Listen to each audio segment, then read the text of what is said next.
We have a little success with Marshall because he's not overpowering.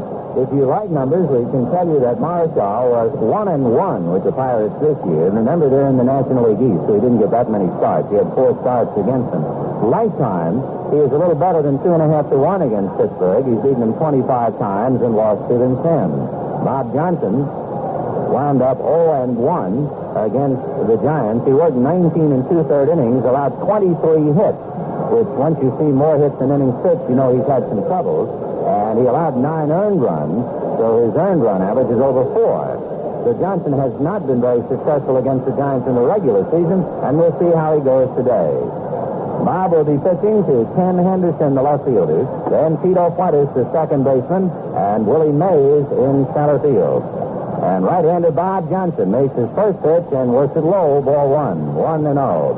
Just to refresh our memory, Bob, with Johnson pitching now, you might tell us a little bit about Kenny Henderson as a left-handed batter.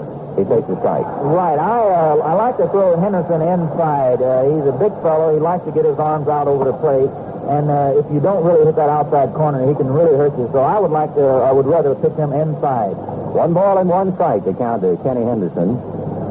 Bob Johnson into the windup, and the right-handed change is grounded to the right side. Dave Cash up with it easily and throws him out. 1 away. That's not bad when you can throw hard and slip in that changeup like that, Bob.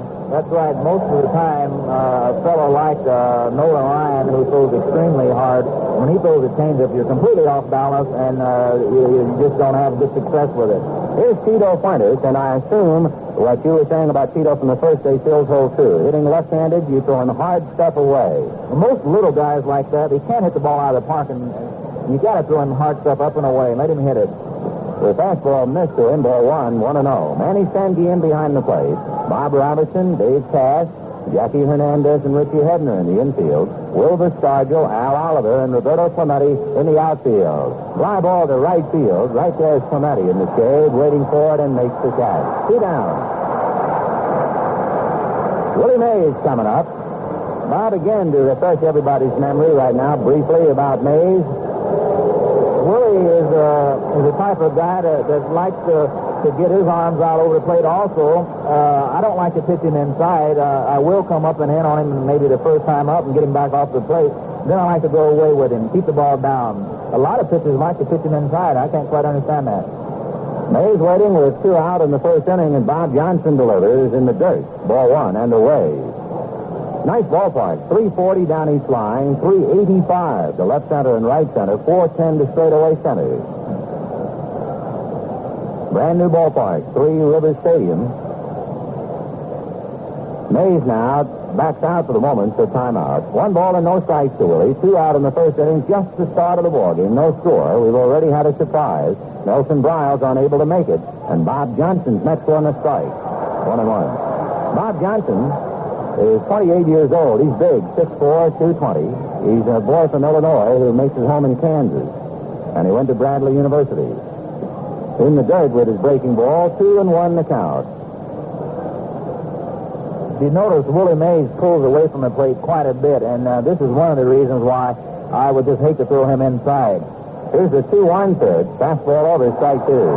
It is interesting and a bit of irony. Nelson Briles unable to pitch today in a big game because of a leg injury. Bob Johnson almost had his career come to a halt because of a leg injury. He broke his ankle in a motorcycle accident in 1967, and 2 doctors recommended amputation of the leg. Mays takes in the dirt, ball 3. Fortunately for Bob, the broken ankle healed, and healed well enough for him to be a professional athlete.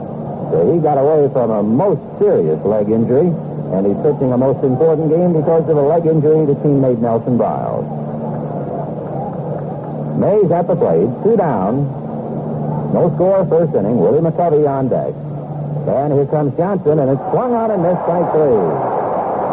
That pitch seems to be wiggling a little bit. It was a hard fastball up and away, and Willie just doesn't get around on that good fastball anymore. It really sailed on him, so down he goes. Giants are gone in order at the end of the half an inning. Giants nothing, Pirates coming up.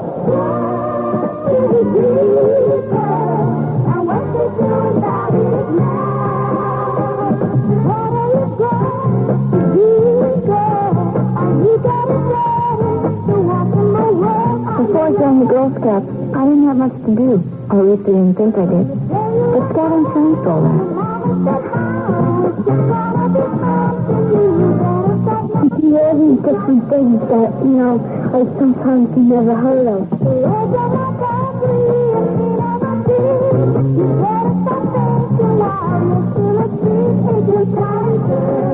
You don't have to be goody-goody now to maintain the Girl Scout honors, because I have one of the most ungoody-goody girls in my group, and I made first class last Saturday. The Girl Scout dinner just changing.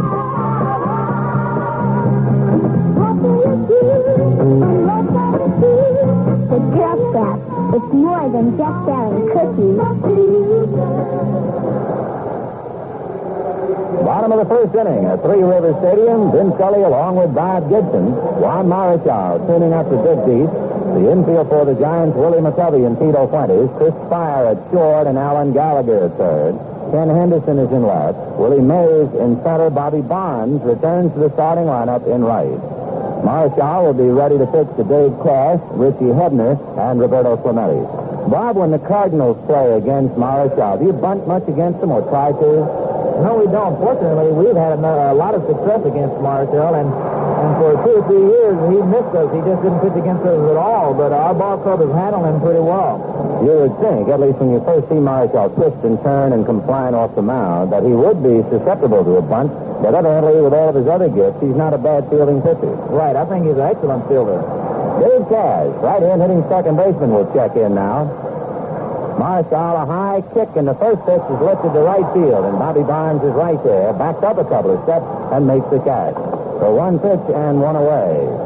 I guess if you are a control pitcher of the stature of Marshall, there's a great deal of first ball hitting. That's right. They know that he's not going to walk here. He's going to be around the plate somewhere, so there's really no reason for you to take off of him. You just got to go after him. Richie Hebner, left-hand hitting third baseman, coming up. I know a couple of times the Dodgers tried to experiment with Marichal. They would make him wait. They thought that it upset him if you made him pitch slowly. Here's a pitch to Hebner, low ball one. In other words, the hitter would take his time before he got in the box. He would back out on him once or twice. He would do everything possible to slow him down.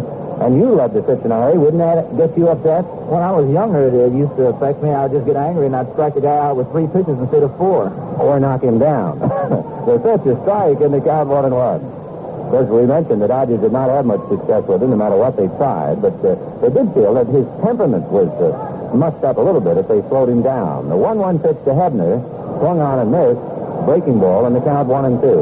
You know, when you pitch fast like that, it's really a habit. There's nothing else involved, and if the guy makes you wait, I don't think it really affects you mentally. It just breaks up your rhythm a little bit, but if you're a pretty good pitcher, you'll bounce back from it. Here's the 1-2 pitch to Hebner. He holds up on a pitch in the third, ball 2. Of course, again, the Dodgers were being beaten by him so much that anything was worth a gamble. Marshall doesn't move around on the rubber very much either, and I guess you don't. No, Marshall pitches from what I would consider, I guess, looking at him, the right-hand corner. I pitch from the left-hand corner. It's kind of strange that you would move all the way to the opposite corner. Here's a 2-2 pitch to Richie Hebner. Fastball got him looking. He had to be guessing then, did he? Oh, probably. You find a lot of those left-hand hitters come up there, and they know that you have a good fastball. You like to come in on them, and if you can hit that outside corner with a breaking ball or something, they'll take it every time. Well, here is Roberto Clemente with 2 down in the first inning and no score. Clemente so far in the championship series, this being the third game, Clemente is 3 for 9. The leading hitters for the Bucs would be Cash with 5 hits and Bob Robertson, who has a half a dozen hits. So Clemente, great right fielder against Juan Marichal. Marichal already didn't kick high, and that time over for a strike with a fastball. He varies his kick. Yes, that was a sidearm pitch, and usually when he comes sidearm, it's hard to get your leg up over your head the way he likes to throw. Here's a strike 1 pitch on the way, over the top, and he missed outside with it, 1-1. I'm wondering if you're a hitter and you see that leg, then it doesn't come up very high, you can almost expect it, or does he vary that too? Well, no, you can tell when he's going to throw a sidearm, and actually, through experience, I don't think his sidearm pitch is very good. 1-1 pitch is over at the knees for a strike 1-2. In fact, the only real flaw, the bad habit that Marichal has, he gets lazy with his screwball, and he will suddenly drop his arm. And when he drops his arm and throws the screwball, it doesn't work. He's got to get way up on top. Here's the 1-2 pitch to Roberto Clemente over the top, and he missed low with it, ball two. Larry Jansen, the pitching coach of the Giants, was saying that here's the difference, like everybody else as time goes by with Marichal. He doesn't throw as hard. His control is not quite as great as it was. The 2-2 pitch. Sidearmer, reached for and hit up the middle, and that's a typical Clemente base hit. It looked like he was giving on the sidearm pitch, and yet he hit the ball away. Yes, I think the reason for that was it wasn't a real hard pitch, and he had a chance to recover after he gave away. Well, if there's a hungry hitter in this series, it has to be the fellow who gets the round of applause right now, Wilbur Stargell. But he has not lost his good nature. He's a big, gentle soul, except if you have to make your life pitching baseballs by him. Stargell, as he checks in, does not have a hit in the championship series. He's 0 for 9, but he hit 48 home runs during the regular season. Well, Clemente at first with 2 out 20s is playing a short right field on Stargell. And Marichal has a look over and decides to drive Clemente back. Juan have a pretty good move to first? Yes, he does. I was thinking about Stargell up there. I don't know how he hits off of Marichal, but I would imagine with the good off-speed pitches that he doesn't do too well. Fastball down and away just to show it to him. 1 ball and no strike. Do you think that Marichal, when he wants to try and really get him, will be off-speeding him? Yes, Willie Stargell is basically a fastball hitter, and I think Juan's got that good screwball that can go away from him. Here's a 1-0 pitch on the way. He got a strike, and the count 1-1. Marichal bouncing off the mound. You know, Marichal, in the closing last 10 days or 2 weeks of the season, was pitching a big game in Cincinnati, and while covering a play at first base, he collided with Lee May, and that's not a man to collide with, and May knocked him spinning. He hurt his right hip. The 1-1 pitch. Stargell takes in the dirt. It gets away from Deep. Down to second base goes Clemente, makes the turn, and Deep walks the ball back to the infield. Be a wild pitch. The other day we were talking about the distance from home plate to the grandstand in San Francisco. Now, if that ball had gotten by in San Francisco, gotten by the catcher, he possibly could have gone on to third base. And in the old days, in old Ford Field here in Pittsburgh, it was a catcher's nightmare. At one time in Pittsburgh, there was, from home plate to the backstop, are you ready, 120 feet. That's quite a while ago in the early 30s. But you can imagine the nightmares the catchers had here. You probably had to take one of the outfielders and put him behind the catcher. Right. 2 down now. There's a break for the Pirates. A 2-out single and a wild pitch sends Clemente to second. And Wilbur Stargell trying to pick him up with a count 2 balls and 1 strike. Marichal, a long look at Deep. Juan hands it aside. Now at the belt. Has a look back at Clemente. Checks him again. And the 2-1 pitch to Stargell on the outside corner. Stargell didn't think so, and the count 2 balls, 2 strikes. By the way, Lee Wire, the tallest umpire in the league, is behind the plate. Andy Olson on the line at first. Dick Stello at second. Dave Davidson at third. And the senior umpire, Tom Gorman, is on the left field foul line. Jack Crawford is on the right field foul line. Here's the 2-2 pitch instead of bluff by Marichal. Sends Clemente back to the bag. On deck, another left-hand hitter, Al Oliver. Marichal shaking his hands at Deep. Say, hold it a minute. Let me see the signs again. 2-2, the count to Stargell. Fire trying to bird dog Clemente. Plug up the middle and cut down his lead. Now, he figures to be making Stargell wait, right, Bob? Yes. I think the fans are unhappy because actually you get something like 25 seconds to deliver a ball, and he probably took a little more than that. Now he's ready. Drops his head a moment. Now comes over the top, and there's a high fly ball into shallow left field. Henderson comes in and over and makes the catch for the out. The Pirates, no runs, 1 hit. A man left, and at the end of an inning, no score. Say, all of you guys and gals out there, the best way to enjoy a baseball broadcast is sitting in a comfortable recliner chair. Do you know who has one of New York's largest selections of recliners? It's Siemens Furniture, of course. At Siemens, you'll find recliners from America's finest manufacturers. You choose from rugged leather-like vinyls, rich fabrics, many Scotch-Guard treated to prevent soil, and even elegant velvet. You're sure to please the decorator in your home by selecting from Italian, Spanish Provincial, Mediterranean, and classic overstuffed traditional.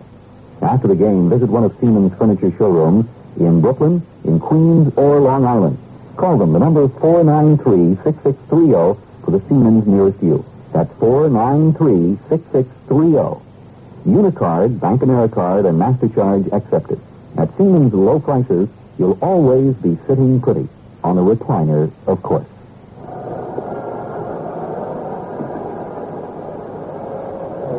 No score at the end of an inning here at Three Rivers Stadium in Pittsburgh. Vince Scully along with Bob Gibson, and the Giants will be sending up Willie McCovey, Bobby Bonds, and Dick Dees. I'd like to get back to one point that occurred there in that first inning where Marshall evidently made Stargell hang up there at the plate and Wilbur Tide waiting back out. Is that a successful ploy usually? Does it upset most hitters if you just make them stand there at the plate? I don't think it upsets most hitters, but it is effective on a guy like Stargell. He swings that bat around. He's really getting his timing, and if you can make him wait, he's got to step out of there. Johnson delivers and gets a strike to McCovey. Looked like a slider in around the hands and got the inside part of the plate. Would you pitch McCovey the same way here in this ballpark as you would if you had to pitch to him in Candlestick? Yes, I wouldn't change my way of pitching him regardless of where I played. Strike one pitch to McCovey. Inside under the hand. 1-1. Is that the accepted manner? Stay inside on him? Yes, he's another one of those big guys that like to get his arms out over the plate, and you have to keep him tied up inside either with sliders or hard fastballs. 1 ball and 1 strike to count to McCovey. Johnson off-speed strike, little slider again, 1-2, and McCovey backs out. I guess the key to the hitter then, who likes to get his arms extended, really would be his hips. He's got to get them out of the way in a hurry. Exactly. Bobby Bonds on deck. No score, second inning. The 1-2 pitch, McCovey whacks it into left center field, and Johnson, I think, tried to fool him with location that time. Yes, he went away with a fastball, and, of course, he didn't hit the ball that hard, but nevertheless, he didn't stick with his game plan, I'm sure. But you got to remember that sometimes you have to change your way of pitching to some of these guys because they're professionals also, and they're going to adjust to the way you're pitching them. So here's Bobby Bonds, and I think Bobby summed up his own particular case. He said he was going to play today. He was going to give 100% with a 90% body. So Bobby at the plate, and they're not going to hold McCovey. They don't figure that he's going to do any running. Robertson back of him and near the bag. The pitch to Bonds, a strike. We really haven't had much of a chance to find out about Bobby. How would you pitch to him, Bob?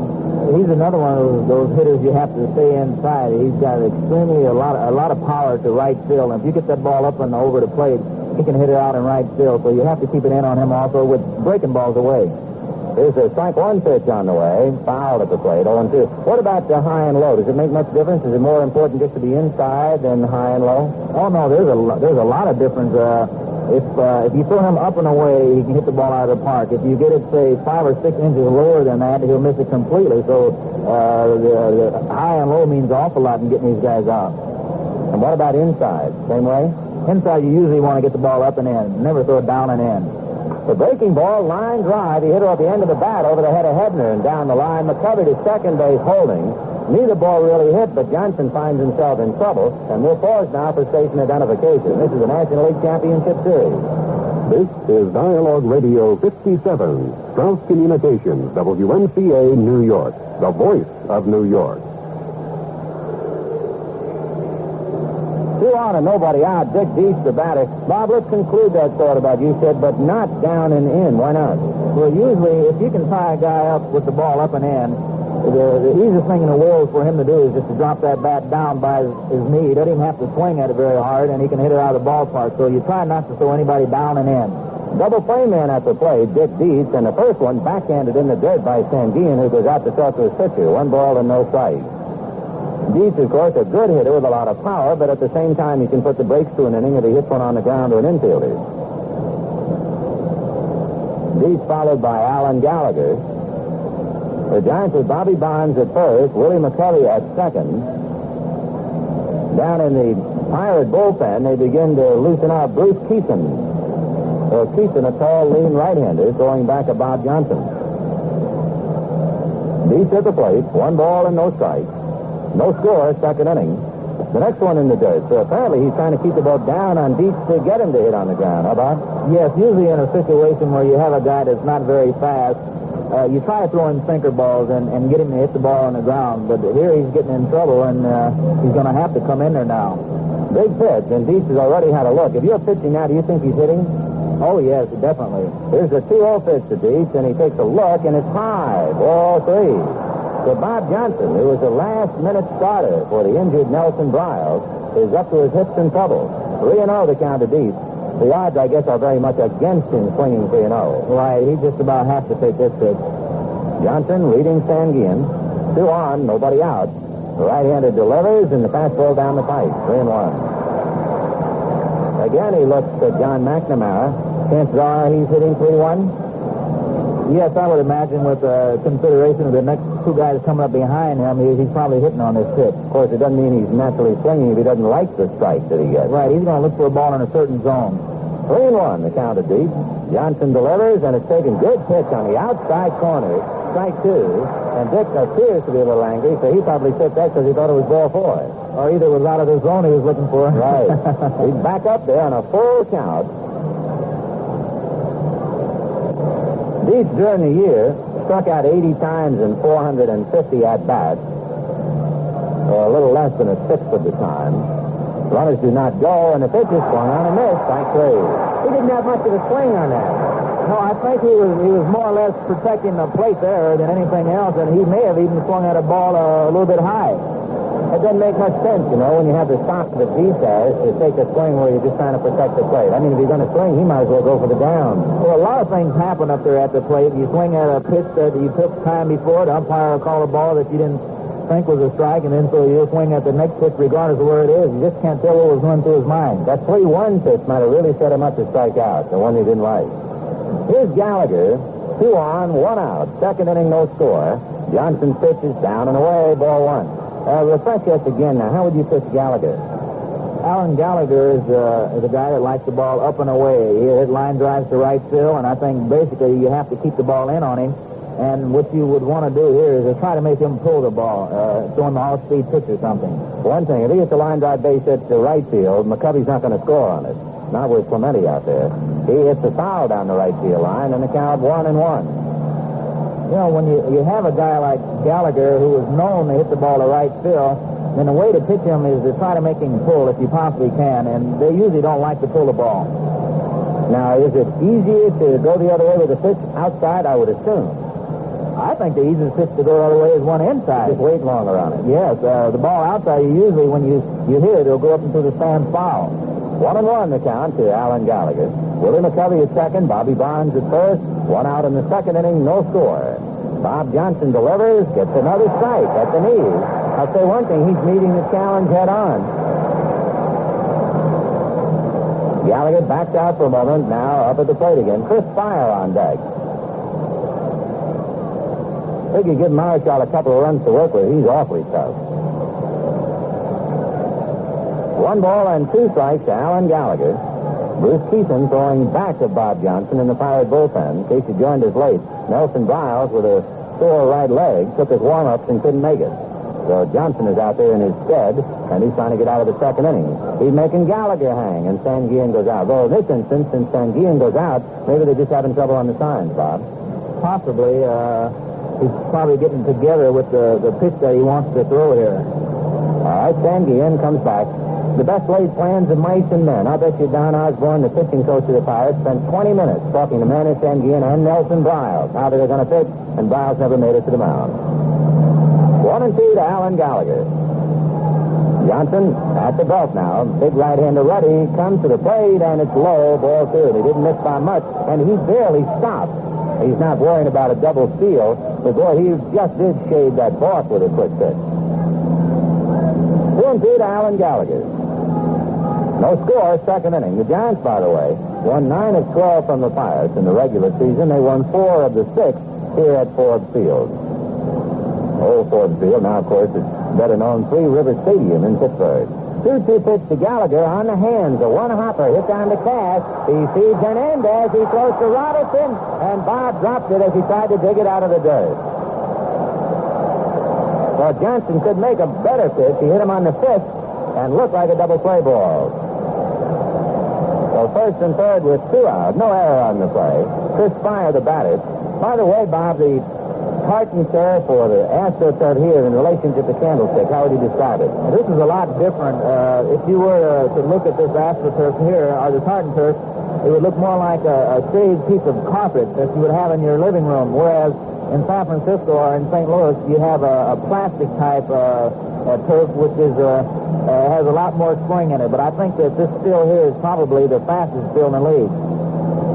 All right, here's Chris Spire. 2 down runners at first and third. And Johnson pitch butted in the air, foul, and out of play. No squeeze, of course, with 2 out, but Spire trying to get his man in anyway, and he's not a muscle hitter anyway. 0-1 the count. Spire during the regular year hit .235, and in this championship, he is 4 for 6. So he's been wearing the Pirates staff out. Right hand batting.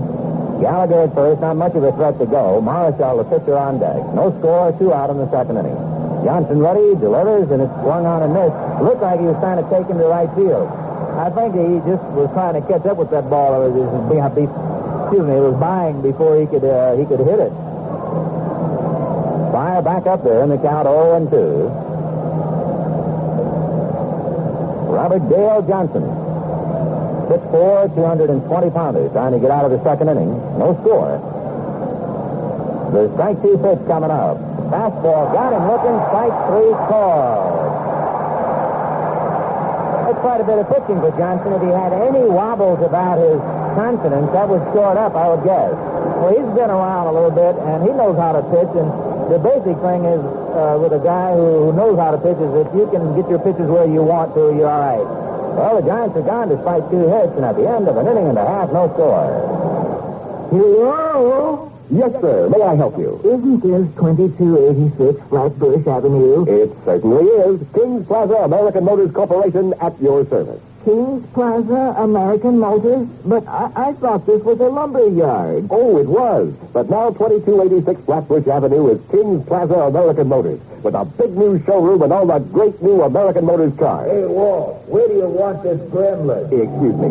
Between the Hornet and that javelin over there. Beautiful, aren't they, sir? And we've got the whole range between slick little subcompact gremlins to the roomiest, most luxurious ambassadors. Hey, Walt, where's the Matador go? He's over there by the ambassador. Big showroom, isn't it, sir? And you know our service department is 4 times this size, and every car we sell is backed by the sensational American Motors Buyer's Protection Plan. Now, what can we do for you, sir? Well, could you tell me where I could get about a dozen 2x4s? Bottom of the second inning from Three Rivers Stadium in Pittsburgh. Vin Scully along with Bob Gibson. Bob, this ballpark is right down by the water, the confluence of the 3 famous rivers, the Allegheny, Monongahela, and Ohio. Does the ball carry well here? Yes, in most of the places out east, the ball carries quite well. I would rather pitch in a place like San Francisco or in Los Angeles. The air is heavy there, and in San Francisco, the wind blows so hard that you can hardly hit one out in left field anyway. Al Oliver, left-hand hitting center fielder, in there against Marichal. So Oliver starts it off. Ollie is 2 for 5 in the series. He takes off speed and away, ball 1, 1-0. Oliver in the regular season hit .282. Oliver is another one of those hitters where you have to throw the ball inside. He stands a long ways from the plate, but he goes in real well. Here's the 1-0 pitch on the way. Marichal a high kick, and it swung on and missed. Oliver losing his helmet in the process, 1-1. Do you judge a batter's strength and weakness in his relationship to home plate? If he stands far away, does that mean he wants you to keep the ball away from him? No, you can't really tell unless you happen to know the hitter. Come back at Marichal. He one-hops it and throws to first for the out. So Oliver's out, 1 away. Here's the guy who tore up Candlestick the other day with 3 home runs and a double, Bob Robertson.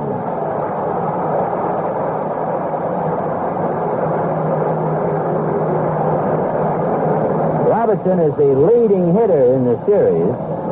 He has 6 hits in 9 at-bats. No one has 6.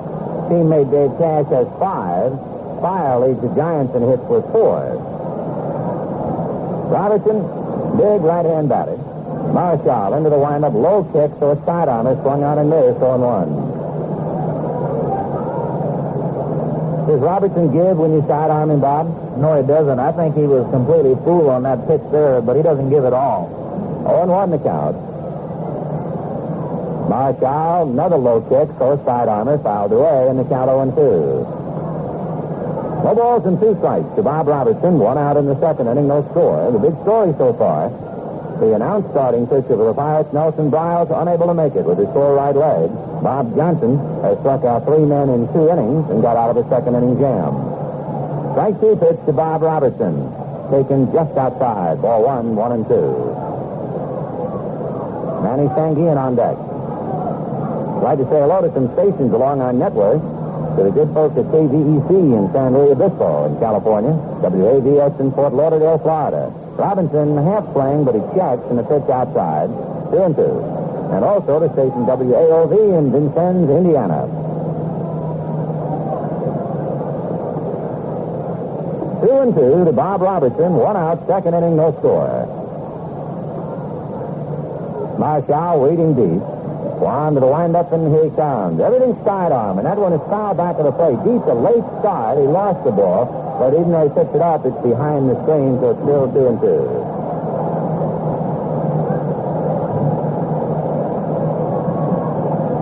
Marshall with a new ball. What about pitchers and baseballs? They're bread and butter. I've always thought that a pitcher has fingertips as sensitive as a safe cracker. Is there a certain kind of a ball, a feel of a ball that you like? Oh, yes.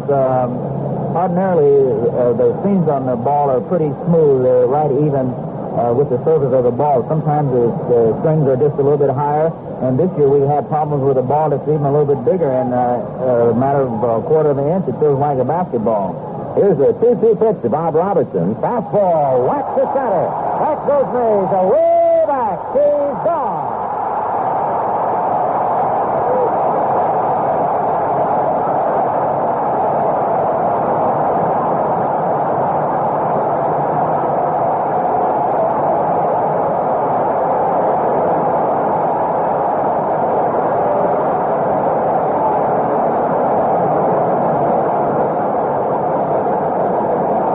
About to say, I don't think you'll see many home runs off of this guy. Well, you know what's so funny? He leads the Giants' stab in home runs allowed. That's the 28 home run that Marshall has given up this year. So apparently he's not quite as fast as he used to be. And the only thing that amazed me was Robertson didn't give, and he sidearmed in every pitch. He's over the top to Sanguillen for a strike. And I guess the sidearm pitch is okay if used sparingly, but if you just keep throwing it, it gives you a little better chance and a little longer time to see the ball. You certainly have to make a good pitch on it, and a lot of times when he drops down sidearm, he comes inside with the ball, and that's bad. The pitch is top foul off to the right out of play by Manny Sanguillen. So Bob Robertson, with 3 home runs at Candlestick Park, and Robbie had those home runs, not all consecutively. He hit his first one, then struck out, then hit 2 in a row. So he has 4 home runs in the series and 3 consecutive home runs. Manny Sanguillen at the plate, strike 2 pitch. Fastball grounded slowly to third. On the run is Gallagher. He has to hurry and get him.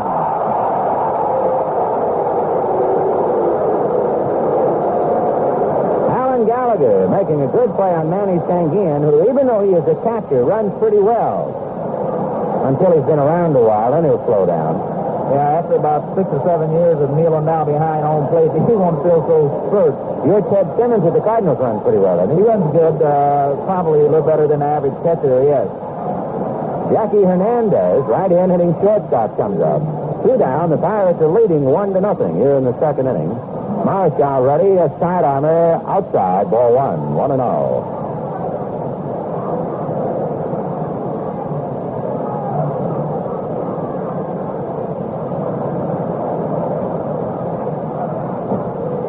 Next one over for a strike. 1 ball and 1 strike to count to Jackie Hernandez.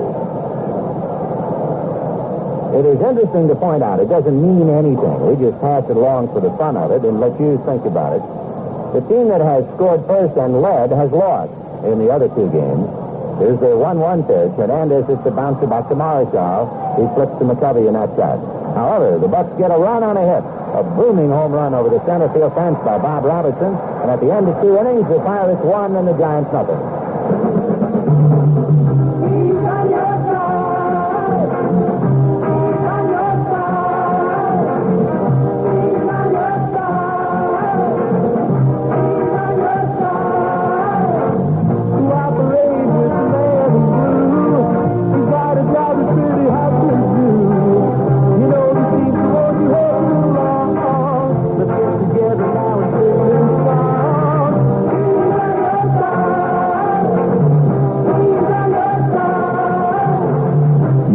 man in blue is on your side, and he has a tough job to do for all of us. You know the scene, so won't you help him along? Cooperate with the New York City police officer in your neighborhood.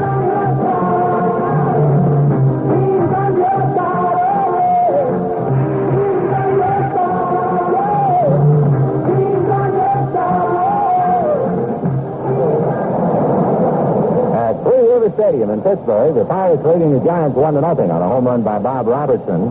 Bob Johnson is on the mound. Bob Gibson right up here in the booth with us, and Juan Marichal walking up to the plate. He'll be followed by Kenny Henderson and Tito Fuentes. Marichal's a pretty good all-around athlete, which means he's a threat with the bat, right, Bob? He's a good hitter. I've had problems with him in the years past, and you have to keep the ball away from him. He swings that bat. Bob Johnson ready and delivers, and the breaking ball down and away. Ball 1-0. Marichal had 9 RBIs during the course of the regular year. And that's one foul back, and he had a big rip at that thing. That ball was up and in, and he can hit that ball out of the ballpark. Yeah, he came off the ground. 1-1 the count to 1. Johnson into his windup, the 1-1 pitch. Breaking ball fouled off, 1-2. Johnson, by the way, has struck out 3 men in 2 innings. His high for strikeouts in any single game this year was against the Giants. He struck out 12 Giants way back in April.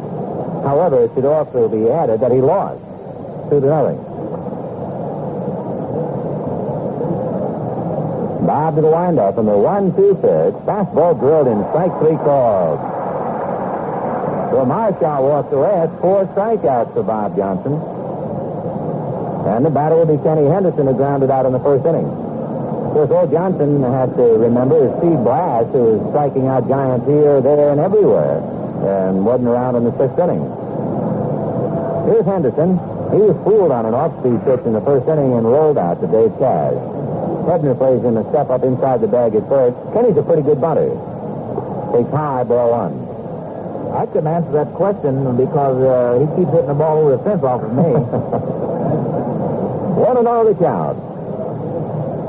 Henderson swings and misses, 1-1. In watching him against other pitchers on the Cardinal staff, do you think he's a better hitter left-handed or right-handed? I think he's definitely a better left-hand hitter. Here's the 1-1 pitch to Henderson. He has a look at a strike, 1-2. Giants is taking a lot of strikes on Johnson. 1 ball, 2 strikes. 1 out, 2nd inning. Pirates 1, Giants nothing. We've now moved to the 3rd. 2nd inning home run by Robertson is the difference. Next one, fastball away, ball 2. Well, he's right around the plate. You know, I was thinking about Henderson being a good left-hand hitter. I would imagine that so many right-handed pitchers in the league that the switch hitters don't get to hit on the right side too often. That's true. Maury Wills much better hitter average-wise, left-handed. The pitch to Henderson is high, ball 3. I know Wills, I'll bet you there was a 50-point difference between left and right. And as a left-hander, you also have the extra couple of steps to first base. Our catcher, Ted Simmons, is a switch hitter. He hits something like 325 on the left side and about 250 on the right side. Yeah. Here's a 3-2 pitch to Henderson. Swung on and popped in the air on the left side. Going out for it is Hernandez, but he looks for help, and Stargell behind him makes the catch. And apparently there's a breeze up there that almost pushed that thing away from him. 2 down, and Tito Fuentes the batter. It's a shame to see a left-handed batter hit the ball in the air, really, when you think about Tartan turf and the fact that he has the extra steps to first base. He's really doing you a favor, unless he's a Stargell who hits 50 home runs. Well, it's not that easy to hit anybody where you want, and he's probably doing the best he can. Tito Fuentes takes outside, ball 1. I hate to see a little guy hit the ball in the air. Now, a big guy can hit the ball out of the park, but chances are the little guy is not going to hit it out very often. Now the 1-0 pitch to Fuentes. He pulls another ball in the air to Clemente in right field. Roberto just waiting and makes the catch. An easy inning for Johnson. 1, 2, 3, and at the end of 2.5 innings, Pirates 1, Giants nothing. I sure say you should have had a wedding cake like everybody else. I think everybody enjoyed the donut. Yeah. Well, for sure wouldn't have fit in my Uncle Stan. Okay. Well, we'll be in the poster now. Our first night together. Uh-oh. What's the matter? Yeah, we're out of gas. Out of gas? I don't understand it. I bought $2. $2, right? With all the money we got today? Oh, These days, a couple of bucks worth of gasoline doesn't seem to take you very far. But one will take you further than the rest. Getty Premium. At Getty, we sell only premium gasoline. Over 100 octane. But we sell it for a few cents less per gallon than most other major premiums. So at Getty, you get more gas for your money. And that means more miles for your money. Gail, why are you crying? We're going to spend our first night together in a Studebaker. We go to the bottom of the third inning with the Pirates leading 1-0. I'm Vin Scully along with Bob Gibson from Three River Stadium. Bob Fuentes, who normally does not pull too many pitches, has hit 2 fly balls to right field. What does that make you think? Well, that he's trying to pull, and you got to keep the ball away from this guy. And if he wants to hit the ball to right field, let him try to pull. And usually, what he'll do if you keep it away will be pop up like he's done lately. So actually, then, if Fuentes has it in his mind to pull, he's really doing you a favor. That's right. Anytime you find a small guy that tries to pull the ball and hit it out of the ballpark, then he really is doing you a favor. That one home run, he hit a candlestick, which was a big blow, but it might come back to haunt him after all. Round of applause in the background for Bob Johnson. Pressed into service at the 11th hour, and he has pitched 3 innings and kept the Giants away. Not only that, he's leading thanks to Bob Robertson's home run. So it's 1-0 Pittsburgh. Johnson followed by Cash and then Hebner. Marshall standing on the first base side of the rubber. Right foot just about on the corner of it. Over the top he comes, and it's waved out and missed 0-1. Why is it that you work from one corner? Is it an angle on a hitter or a habit or what? I think it's just a habit. You learn to pitch there and you stay there. The next one is in the dirt. 1 ball and 1 strike to count. I've tried to move around on the rubber when I was having control problems, and I found out that it didn't help at all. Moving around is just, you have to learn how to pitch, period. And if it's comfortable to pitch on that side, then just stay there. 1 ball and 1 strike to count to Bob Johnson, big left-hand batter. He pops one up into shallow left field. Henderson has the play, and Kenny appears to have it all the way. Makes the catch for the out. 1 down, and the batter will be Dave Cash, the second baseman. When you get a new ball in play, Bob, is there any particular infielder you have to rub it up for you? No, I really don't even bother with rubbing the ball up. It feels better when it's slick anyway. If I can control it, I just don't throw with a slick ball. Here's Dave Cash. He flied to right in the first inning. In the old days, when Gil Hodges played first for the Dodgers, with those gigantic hands of his, he would take a new ball and with one twist age it immediately. Cash fakes a bunt, takes a strike. 1-1. It's hard to tell where the ball's going to go when it's slick, but I would rather throw it and have it be hard to tell where it's going than somebody to knock it out of the park. The pitch to Cash, a one-hopper banged at shortstop. Fire stays with it, guns him out. So 2 down here in the third inning, and Richie Hebner coming up. Hebner fighting the strikeout. He struck out a couple of times at Candlestick and struck out his first time today.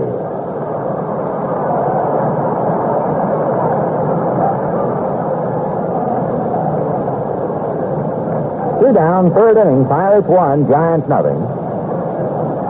Roberto Clemente in the on-deck circle. The first pitch to Hebner way out in front of it and pops it foul. McCovey comes down to get it and makes the catch. So that off-speed pitch really fooled Hebner. He was swinging yesterday. You know, I was thinking our pitching staff struck Hebner out 6 times in a row the last series here in Pittsburgh. Well, he apparently can get into that kind of a slump. And he was so far out in front that time, he was lucky to hit the ball at all and fouled out. So the Pirates are gone. And at the end of 3, Pirates 1, Giants nothing. Say, Harry, you're looking very together today. You like it, Bernie? It's one of our new Hickey Freeman suits. Notice the lapel, the shape, the flare, and only the Field Brothers near you. Harry, you're still our best salesman. And a Bronzini jacquard shirt and a ribbed striped tie.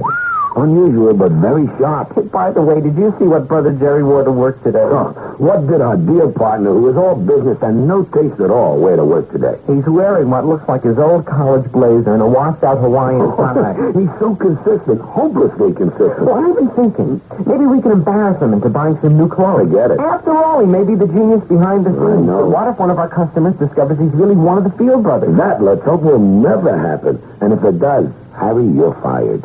Bernie. Bernie, Harry, and Jerry Field are the owners of the famous Field Brothers men's stores in Rego Park, Brooklyn, Roosevelt Field Shopping Center, and the new Woodbridge Shopping Center. Some of the best-dressed men around shop at Field Brothers, including two of the three Field Brothers. Right, Harry? Right, Bernie.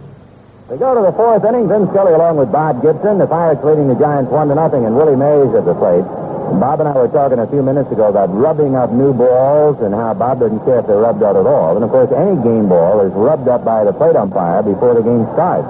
Willie Mays takes the strike. Lee Wire passed along information that baseballs in the National League before a game are rubbed up with New Jersey mud. Where the mud comes from in the state, what part of the state we don't know, but how about that for trivia? New Jersey mud. In fact, whoever supplies it, one man in Jersey supplies it. He should go on Watch My Line. What do you do? I supply the mud they rub the balls with.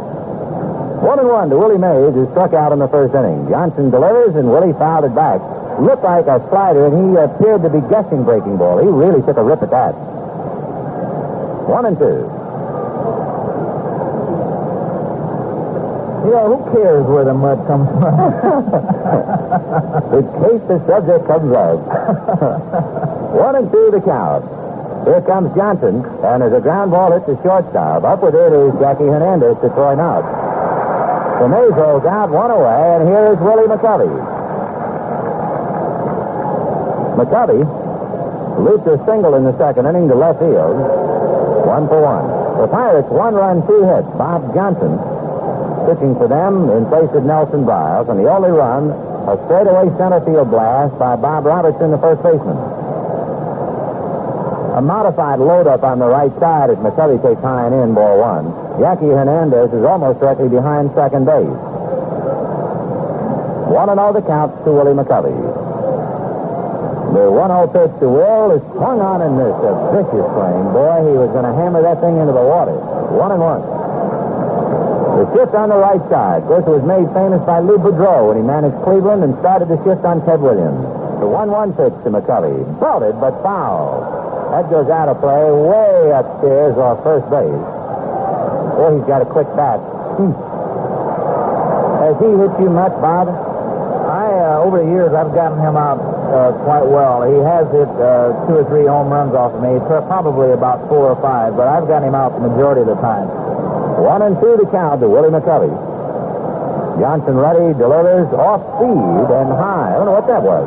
I think it was a curveball that just hung.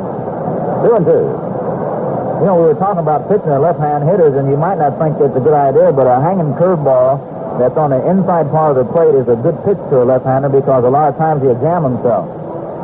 Here's a 2-2 pitch on the way. McCovey fisted that one in the air, off to the left. Sanguin waiting for Hebner to come down, and Ritchie makes the catch for the out. We'll pause now for station identification. This is the National League Championship Series. This is Dialogue Radio 57, Strauss Communications, WNCA, New York, the voice of New York. 2 down, Bobby Barnes at the plate. We might just finish up that idea of hanging a curveball because it sounds terrible. Now, it's just to go into it a little more. Right. I meant that a right-handed pitcher can throw a hanging curveball to a left-handed hitter, but I wouldn't advise it the other way around because the hitter's usually pulling away.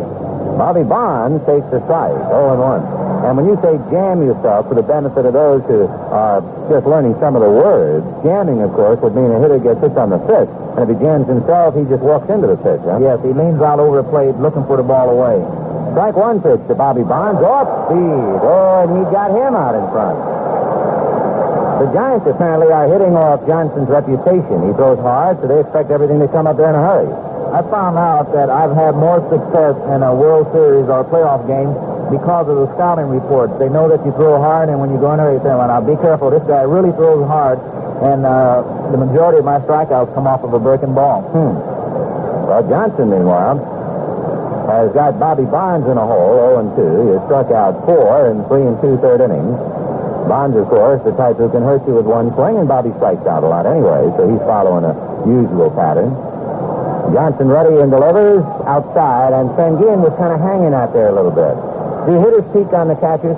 I think they do. They look like they're looking down to see where their hands are or where their feet are, but I think they're peeking at the catcher. 1-2 to count. Here comes Johnson, and it's strike 3 called, and there's another Giant looking at a strike. And Barnes drops his bat, flings the helmet away. 5 strikeouts for Bob Johnson.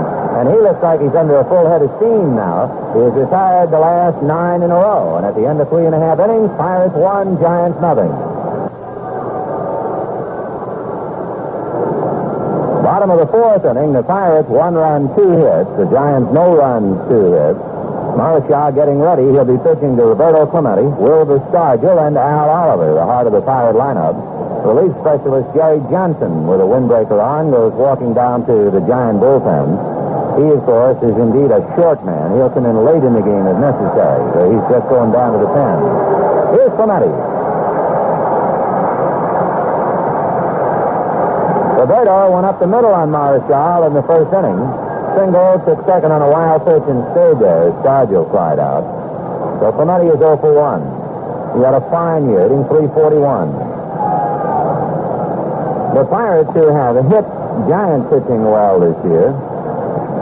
Al Oliver had 15 hits, and Guillen had 16. Clemente takes outside. The Giants who hit well, Henderson had 17, 20 to 18.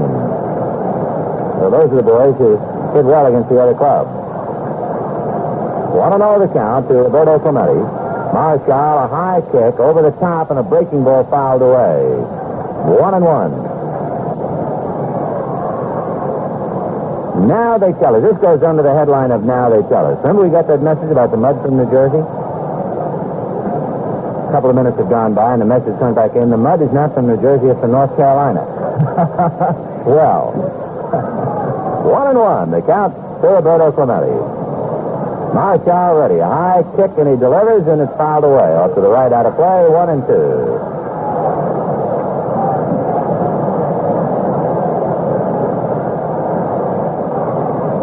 Marshall's work against Pittsburgh, he has not allowed more than 1 earned run in any of his 4 starts, and yet he's 1-1. So you know he's pitched tough luck against this club. Clemente's fooled, and down he goes. Would he have thrown a screwball to the right-hand batter? Yes, he does. He'll throw his screwball to anybody, and it's a real effective pitch for a right-handed hitter, and I don't know why more guys don't do it. Are you working on a screwball for the day when your fastball slows down? No, the day when my fastball slows down, and I'll probably try to get me a job up in somebody's broadcasting booth. Once you lose a yard off the fastball, you got to start looking for a chair. Here's Stargell.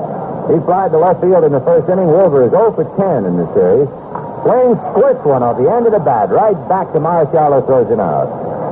He hadn't had a good rip yet. No, he hasn't. He's been keeping him off balance. You know, you're talking about pitches. I have been working on a knuckleball for the last 4 or 5 years. I threw one in a game last year to Hank Aaron. He just about tore my neck off, so I haven't thrown one since then.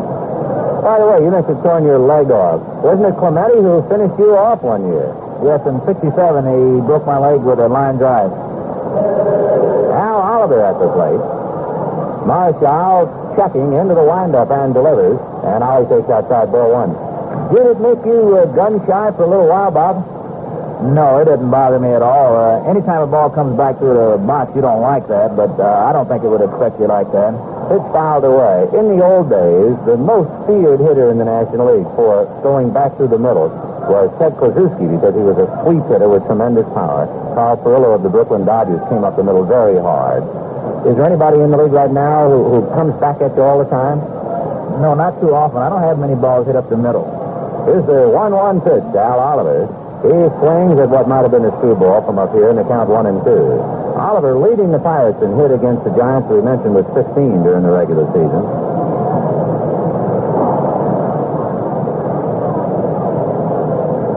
Marshall checking. 1-2 the count. Vaughn ready, high kick over the top, and it's pulled on the ground to McCovey, who boxes it, kicks it, picks it up, feeds to Marshall for the out.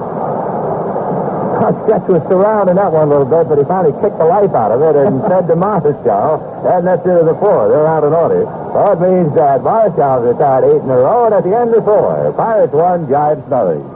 Say, all of you guys and gals out there, the best way to enjoy a baseball broadcast is sitting in a comfortable recliner chair.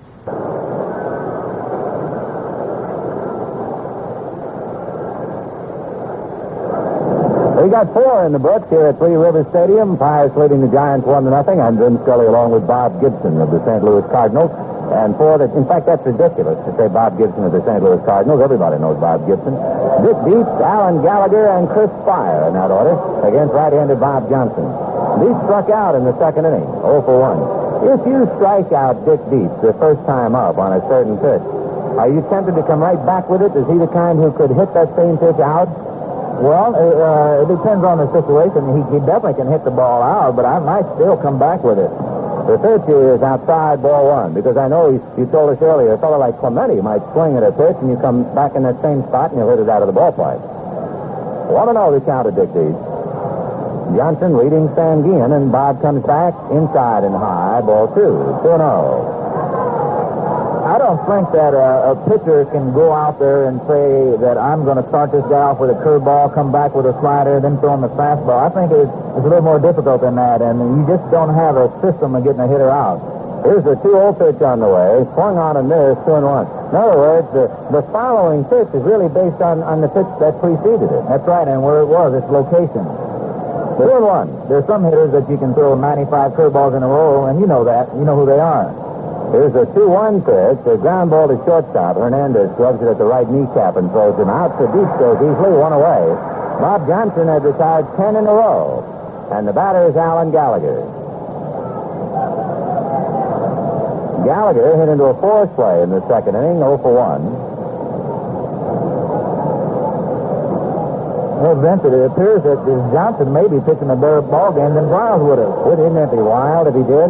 What a story. Of course, we get back again to the day you broke your ankle taking batting practice ahead of a Dodger game, and then Kurt Simmons went out and pitched a gem, and when it was all over, they said, he couldn't have lost any tougher game to Gibson and to Simmons. Pitch to Gallagher, strike, 0-1. Johnson delivers, fastball outside, 1-1. I know Dave Ricketts was with the Cardinals when Nelson Biles won the 19, and just to sum up the kind of year Nelly had, he said he was in trouble almost every inning, every time he pitched. Mm-hmm. Here's the 1-1 pitch. Good one. Over for a strike. 1-2. Boy, the Giants have taken. I think he must have them really bothered down there at the plate. They keep staring at the plate, and they're not angry at Wire's calls. It's just that he's hitting spots they're not expecting. You know, a lot of times a pitcher will change his game plan the way he used to pitch guys, and that'll cause them to take a lot. Here's the 1-2 pitch to Gallagher. Low and away. Ball 2. He threw that hard. Chris Spire on deck. Bob Johnson, Manny Sanguian, Robertson and Cash, Hernandez and Hebner, and the outfield, Stargell, Oliver, and Clemente in right. 1-0 Pirates, fifth inning, 1 out. Home run by Bob Robertson so far, the difference. The 2-2 pitch, breaking ball, whacked into center field, and he didn't have too much on that, and Gallagher was able to wait and push it towards right center. That was that hanging curveball we were talking about, only he threw it to a right-hander here instead of a left-hander. Well, there's a base hit. That is only the third hit for the Giants. They brace the string. Comes with 1 out, and here's Spire. The Giants, and they are not very much of a hit-and-run club, but they'll play a little hit-and-run with Spire. Of course, they're behind by a run, and the pitcher's due up next, so all that has to be taken into consideration. Gallagher held on by Robertson. Johnson a look, and the pitch to Spire, a strike. And he took it, and he went Big Lee Wire to look at the ball, and Lee will put a new one in. Does it bother you at all? Does it bother your temperament if the hitters start asking to look at the ball? No, it doesn't. Usually they don't bother too much, but there are some hitters in the league that'll do it because they think it'll bother you, and they'll ask for 2 or 3 of them, then that'll make you angry. Go to first base. Gallagher back in under the tag. Wes Weston wants to walk over and maybe even talk to Gallagher, but Allen wants to brush off. And might not want Allen to take that far lead. Weston holds up one finger to remind him 1 out. Allen, and he always kids me about this, but earlier, I think it was last year, I said that he was the most conservative base runner I've seen in the league for a regular. 0-1 the count. Now the pitch to Spire, fouled away, 0-2. But in the games, and we have to qualify everything because we only know Gallagher from seeing him against the Dodgers. But against the Dodgers, he was taking the shortest lead of any Giant in the league, and any player in the league. That may be because he's not too quick. Mm-hmm. Quick to react, you mean? Just quick, period. 0-2 to count. Johnson delivers, and the pitch is hit in the air to right field. Clemente has to go back on the ball. The thing is over his head, and Roberto makes the catch for the out. Good play. That ball really carried. Alan Gallagher back to first base. I don't know whether Spire peeked on Sanguillen or not, but Sanguillen was hanging on that outside part of the plate, and boy, Spire really went with it and hit that thing a long way. Here comes Marichal. 2 down. Gallagher at first, 1-0 Pittsburgh. See, that ball seemed to carry well, and of course, when you have an enclosed ballpark like this, you don't really get an idea whether there's much wind or not outside. Well, here comes Marichal. 1-0 Pittsburgh. 5th inning, 2 outs. When these two clubs meet, you expect runs. You expect a 5-4 game, or a 9-4 game as we had. So far, the pitchers are in command. 1-0 Pittsburgh, 2 out in the 5th. Johnson delivers, and Marichal takes way outside. Ball 1. Robertson off the bag to holler something, and it might have been just to at least take a look over here because he's almost ignored Gallagher on the last few pitches. 1-0 count. If he might be like you, Bob, you mentioned your day that in certain spots you don't watch the runner too much. You're concentrating on the hitters. Marichal hits a slow ground ball. Hebner goes in front of Hernandez, feeds to Cash, and they get the force on Gallagher. So the Giants are down in the 5th inning on a hit, and at the end of 4.5. Pirates 1, Giants 0. Bottom of the 5th inning, the Pirates leading the Giants 1-0, and the fellow with the run is Bob Robertson. He hit a home run. Now, this is a thing to talk about right now. Do you think that Marichal will brush him back? Just as a pitcher guessing before the inning? Oh, no, I don't think that the home run would cause him to brush him back. He might brush him back because he's leaning over the plate, but I would imagine he's going to pitch him up and in anyway. Here's the first pitch to Robertson, a strike, 0-1. Another thing, you have pitched in All-Star games and World Series games. Are you intimidated personally because of the fact that the game is a World Series game where you're not going to try and maybe knock a guy down? Robertson grounds one sharply to third, but Gallagher stays with it and throws him out. Maybe that's an unfair question. No, I don't think that the game makes a difference at all. Whether you're pitching in a World Series or you're pitching in a regular season game, you have a certain way to pitch this guy, and if you know that brushing him back will get him out, then you're going to do it regardless of what kind of game it is. No, it's in the National League. There are a lot of knockdown games, but you rarely hear of a knockdown game in a World Series. Oh, because usually you don't know the hitters that well, and then you just go by your scouting reports, and few scouting reports will say, knock this guy down first, and then you can get him out after that. Here's Manny Sanguillen. He grounded to third in the 2nd inning. Sanguillen, right-hand hitting catcher, 0 for 1. Marichal has allowed 2 hits, but one of them a home run. That's the difference. Another foul outside of third, and the count 0-1. There has been a trade in the American League. The California Angels and the Cleveland Indians are the teams involved. We'll give you the players in a moment. Here's the strike 1 pitch. Sanguillen pops it up with the end of the bat on the right side. Prentice goes out calling as he has it, but Barnes says he has it and drops the ball. And into second goes Sanguillen.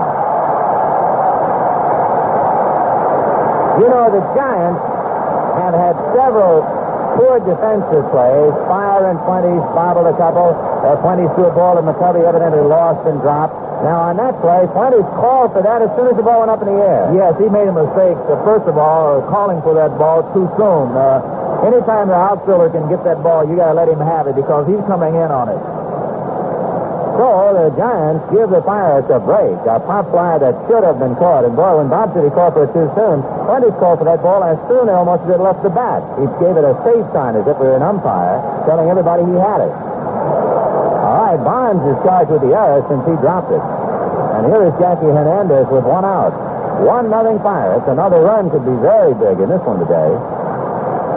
Marichal at the belt, looks back at Sanguillen. One over the top, and it's swung on and missed. Here are the players. Alex Johnson, who certainly got his share of publicity with the California Angels. Alex Johnson and catcher Jerry Moses go to the Cleveland Indians. Coming to the California Angels, veteran outfielder Vader Pinson, who, of course, for many years played with the Cincinnati Reds. Outfielder Frank Baker, and ex-Dodger right-hand pitcher Alan Foster, who spent 1 year with Cleveland. Strike 1 pitch fouled away. Hernandez trying to go the other way to at least get Sanguillen to third. Although if he just goes the other way, it'll be 2 out. Again, we'll repeat. Alex Johnson and Jerry Moses go from California to Cleveland. for Veda Pinson, Frank Baker, and Alan Foster.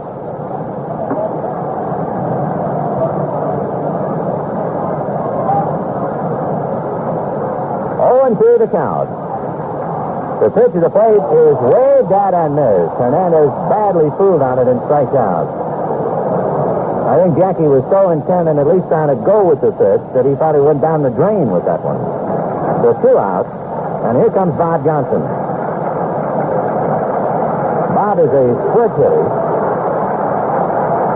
which, of course, a big case in point Bob came up about hitters hitting against the way they throw. For instance, Sandy Koufax was batting right-handed until they pointed out to him, hey, your left arm is your life and it's exposed. So then he went to hitting right-handed. He had to come across the plate. Now, Johnson, who's a right-hand pitcher, is hitting left-hand, so his right arm is exposed to Marshall. Have you ever thought about protecting your right arm and hitting right-handed? Yes, as a matter of fact, when I was in school, I was a switch hitter. And all the way until I got into professional ball, I was a switch hitter. And then once I found out that I wasn't going to play in the outfield any longer, then I turned around and stayed on my right side. 0-1 the count to Bob Johnson. Of course, for Koufax, the bad thing that happened to him hitting left-handed, he was jammed, and that began his hand troubles. At least it brought it forth. The third swung on and missed. 0-2.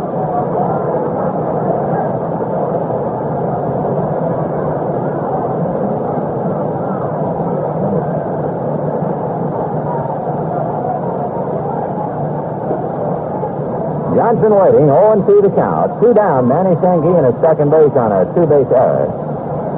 Mixed up between Fuentes and Bonds, with Bonds dropping the ball.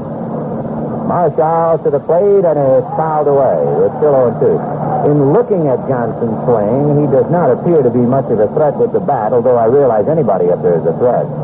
Well, if he gets a hit, I'll be the most surprised person in his ballpark. And you and Juan Marshall. 0-2 the count to Bob Johnson. Just see what he did during the year. He doesn't have a good swing anyway. Johnson, during the season, had 3 hits in 48 at-bats, so that's not much. Here comes a pitch, and it's in the dirt, all the way to the backstop. Down to third goes Sanguine, and that went right through Dietz's leg. It's a wild pitch. I don't know. Maybe it's because I'm sitting here with a pitcher. But on a pitch that goes between the catcher's legs, I would think he should be able to block most of those. Yeah, that's something that I just never could understand. You can understand when the ball goes off to either side, hits in front of him and bounces over his head, but I just can't, for the life of me, I can't understand how it would go directly between his legs. 1-2 to count to Bob Johnson. That's the second wild pitch in this game. Both of them charged to Marshall. Here's the 1-2 pitch on the way to Johnson. Swung on and missed right there. It looked like maybe the screwball, and he hammered into the barn door with it. So that'll do it. 4 strikeouts to Marshall. No runs, a 2-base error, and a wild pitch, but it didn't cost anything. And at the end of 5, Pirates 1, Giants nothing.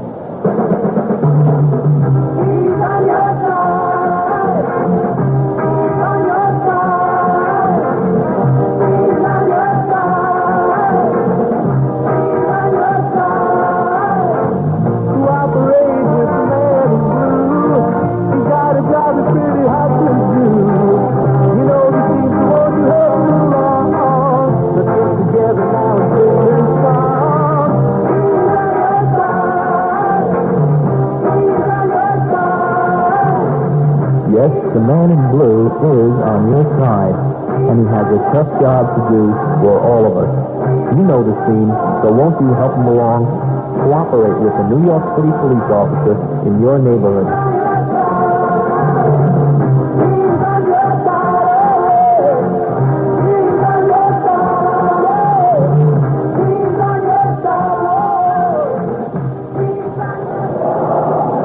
A break in the action. We'll pause 30 seconds for this message.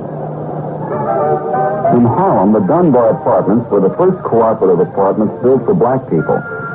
Completed in 1928 and named for the poet Paul Laurence Dunbar, it's the first large garden apartment built in Manhattan. Recently, it was designated a city landmark. I'm Paul Parker for the New York City Landmarks Preservation Commission, inviting you to get a free guide to all the city's landmarks at the Visitors Bureau, 90 East 42nd Street in Manhattan. We go to the sixth inning at Three Rivers Stadium. Vin Scully along with Bob Gibson. The Pirates leading the Giants 1-0. Henderson, Fuentes, and Mays in that order. And Kenny has a rip and doesn't get it, 0-1. He grounded out inside the left. Bob and I both noticed a little while ago a little by-play between Tito Fuentes and John McNamara. And Fuentes apparently rolling that top left hand over, meaning he's pulling the ball a lot. There's a one-hopper smacked into center, a base hit for Henderson. And as Bob pointed out, anytime you can get Fuentes to want to pull, you figure to get him. So now here he comes with a runner at first, and we'll see what Tito does, and we'll see how Johnson pitches him, Bob. With a man on first, he might be trying to pull the ball now if he doesn't bunt. Henderson at first, very good base runner and a very good base stealer. Well, he's certainly not going with nobody out unless it's part of a hit-and-run play. But Henderson has stolen 18 bases in 20 tries. Kenny held on by Robertson. Johnson will look over there. Now comes to Fuentes, who runs to bunt with a pitch outside and high. Ball one. Then dropped by Sanguin for good measure. 1-0. In your book on people, does Johnson have a good move to first or average move, probably? I don't know too much about his move at all. What about Nelson Briles? Briles has a real good move for a right-hander. Extremely good. And Marshall, of course, is a pretty good one, huh? Yes. In fact, Maury Will said Marshall is one of the toughest guys in the league to steal on, and I assume that's coming from somebody who knows. Bob Deal and Bob Miller are throwing back at Bob Johnson. And Fuentes wants to talk to John McNamara. In the first game, we found out later. Remember when Bobby Barnes came up, and I was saying, gee, I would think he'd bunt, and you say no, and he struck out? We found out later he was supposed to bunt. He blew the sign. So Fuentes went down to check to McNamara. Are signs that tough to remember? No, a lot of times third base coach won't be real clear and definite with them, and you just don't know what he's given. 1-0 the count, but aren't you supposed to, well, maybe you're not, aren't you supposed to answer, yes, I've got the sign all the time? No, you don't. Only on a squeeze play. 1-0 the count of Tito Fuentes. There goes Henderson, and the bunt is made. Good bunt. It gets Hebner in. He has to throw the catch. He threw it away. And here comes Henderson to score. Fuentes takes a look at second and holds on. Big play. Hebner drawing an error. He threw it behind Dave Cash. It was a run and bunt play. Henderson was off and running. And there's a big play to tie it up. Put a tie-breaking run at second, nobody out, and Mays, McCovey, and Barnes coming up. So Henderson singled up the middle. His sacrifice to second goes all the way on the throwing error by Hebner. And here's Mays. If Hebner hadn't thrown that ball away, they had a chance for a double play because Henderson was going to third all the way. Here comes Mays. Struck out and grounded out. He'll try to, he's going to run and bunt and fouled it away, 0-1. How many times have we seen Mays sacrifice in his career? Let's see, Willie Mays. Sacrifice hits, 1. So he has sacrificed once this year in 164, counting 2 championship games. And he ran up to bunt that time. Of course, when you're running up to bunt, he was probably just trying to push one for a hit. Fuentes at second, nobody out. Big throwing error by Richie Hebner to allow a run to come over.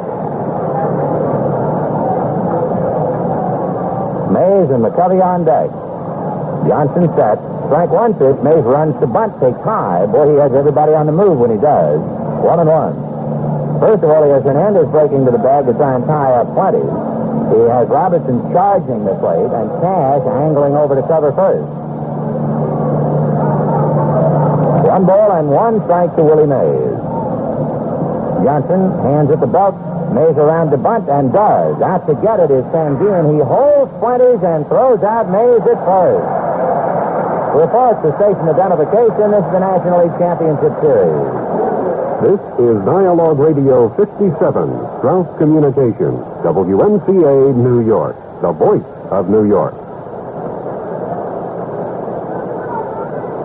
One away, and Willie McCovey at the plate. A strange play only in the sense that it is Mays. How many times Mays has tried to sacrifice, we don't know. But you can bet he doesn't have much experience in it. And they had him sacrificing, and he failed. So they lose a big bat. Now they walk McCovey, and they'll get Bonds in a moment. 4 wide ones coming to Willie. So a single, a sacrifice, a throwing error. Then a bunt for an out. And in a moment, the Giants will have runners at first and second with one away, and Bobby Bonds coming up. I guess it's just because I've seen Willie Mays play ever since he came into the league, but to see Mays bunt is it just is a bad thing for me to see. I can't remember too often where I would see him try to drag or lay a bunt down for a hit. I remember doing a World Series game in '56, and Roy Campanella had suffered a hand injury in the spring, and he came up against the Yankees early in a game and bunted. And I was saying, gee whiz, I haven't seen Campanella bunt in his career. Roy, by the way, is here. And late in the game, Campanella came up, and now I'm going to do a little experting. And I said, if you remember, back in the third inning, Campanella was bunting, and there's Dozier, and he hit the ball up on top of the roof. So we'll see Mays next trip. Runners at first and second, one out, and here's Bobby Bonds. He singled and struck out.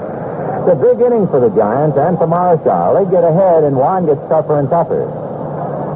Beal and Miller throwing in the Pirates' end, and Sanguillen, he's a visitor. He's going back out to the mound again. Johnson looks like he didn't want to see him, Bob. I can't imagine what he's going out there for. He's probably telling him something that he knew already. He's telling him that he's in trouble. He knows he's in trouble. You got to get this ball over. He knows that.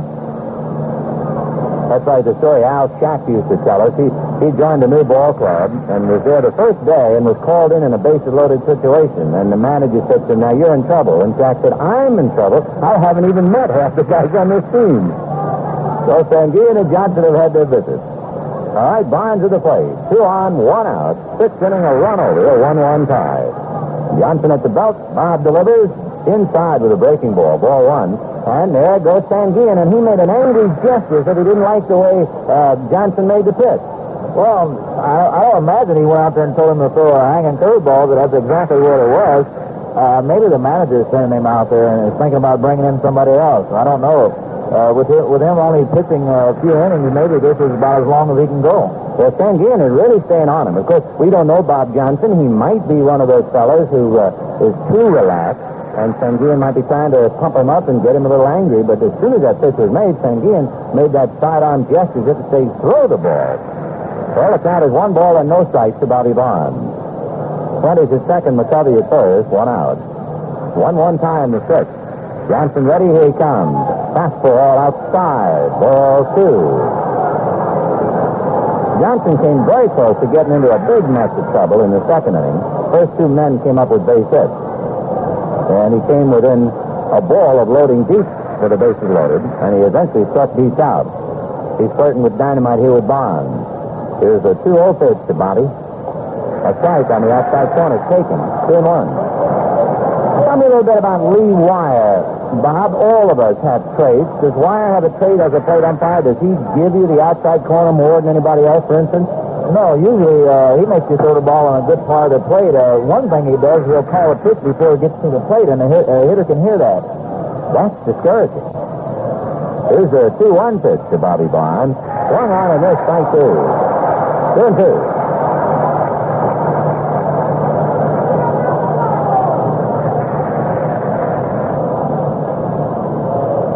Bobby Bonds back up there. 1 out. 20's at second, McCovey at first. Bonds wearing a kind of a girdle out there. His left side heavily taped and strapped because he has pulled muscles on the rib cage. So he's not 100% at the plate. 2-2 pitch.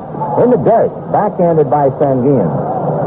Well, it's kind of a big decision, I guess, and then again, maybe not. They're 2 on, 1 out, 3-2 to Bonds, who strikes out a lot. If you're managing, you don't have the runners going, or do you? No, he strikes out a little bit too much. All right, so Bobby at the plate. He heaves a big sigh. His shoulders went up, and then he dropped them down. Runners at second, McCovey at first, 1 out, a full count to Bonds. Johnson ready, and first of all, let's see what the runners do. Kraft fakes to the bag, and Johnson backs off the rubber. Bob Johnson, a last-minute starter for Nelson Bryce, who had a bad right leg and found out it was worse than he thought. He couldn't start. And Johnson has done very well up to here, and an error has really hurt him. 3-2. He checks the runners do not go, and the pitch is swung on and missed. Strike 3.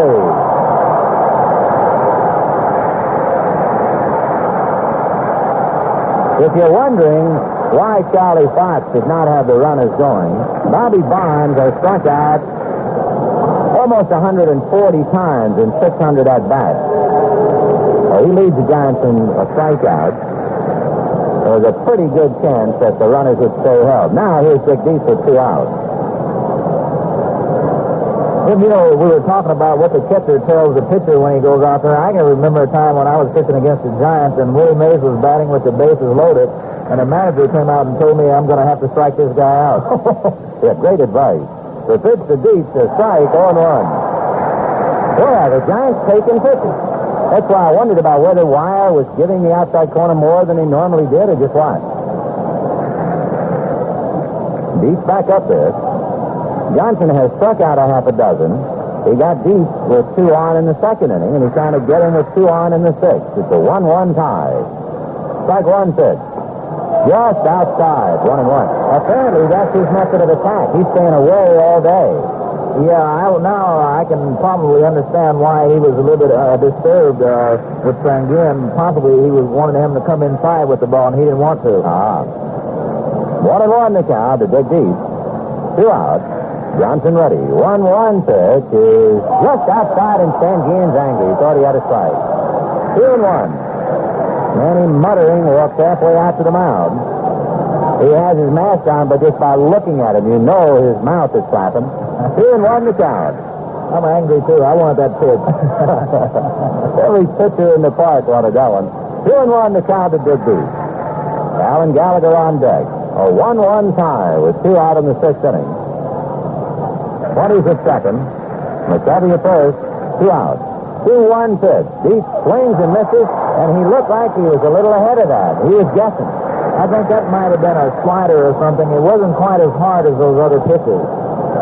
Yeah, Deep had to be guessing fastball. So he's hurting that. 2 balls and 2 strikes. On this kind of a pitch, 2-2, the pressure would appear to be on the hitter, 3-2 on the pitcher. Yes. Johnson ready, here he comes. High, ball 3, and one of the few times he really came inside, but it was above the eyes. Full count, 2 down, run is going. Do you think Deep is even thinking location right now, or just trying to hit the ball? He might be thinking home run. Most guys that can hit the ball out of the park are thinking home run, and if you send him a breaking ball right now, he'd probably strike out. Here comes Johnson, and the pitch is high, ball 4 to load him out. And Johnson apparently thought he had that one. So Johnson walks 6 deep, so the bases are loaded with 2 down, and Alan Gallagher the batter. And one thing, he stayed with his fastball. He was a little leery, I guess, at hanging something there. Sometimes when I'm out there pitching and an umpire calls the ball that I thought was a strike, I have an urge to go in and pull his mask up and punch him right in the nose. It might have been that Johnson was that angry, and I'm sure all competitors get that way, and the umpires understand. For a while, they'll give you a little bit of time to blow off steam. Here's Gallagher, base loaded 2 out, and Johnson's going to go out of a stretch. He might lose a little something in speed, but I guess he feels he's better off control-wise. Fastball is hit foul into the seats at first base. Well, you sure have the word on Gallagher. I remember the first time he came up at Candlestick, and you were saying how he likes to go to right field. And, boy, he's been wearing the people out down the right field line all series long.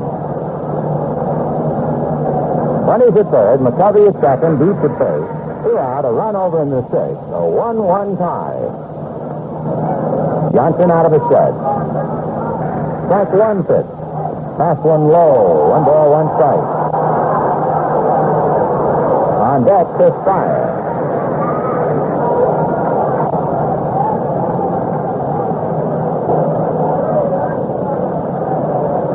Gallagher bends at the knees and waist.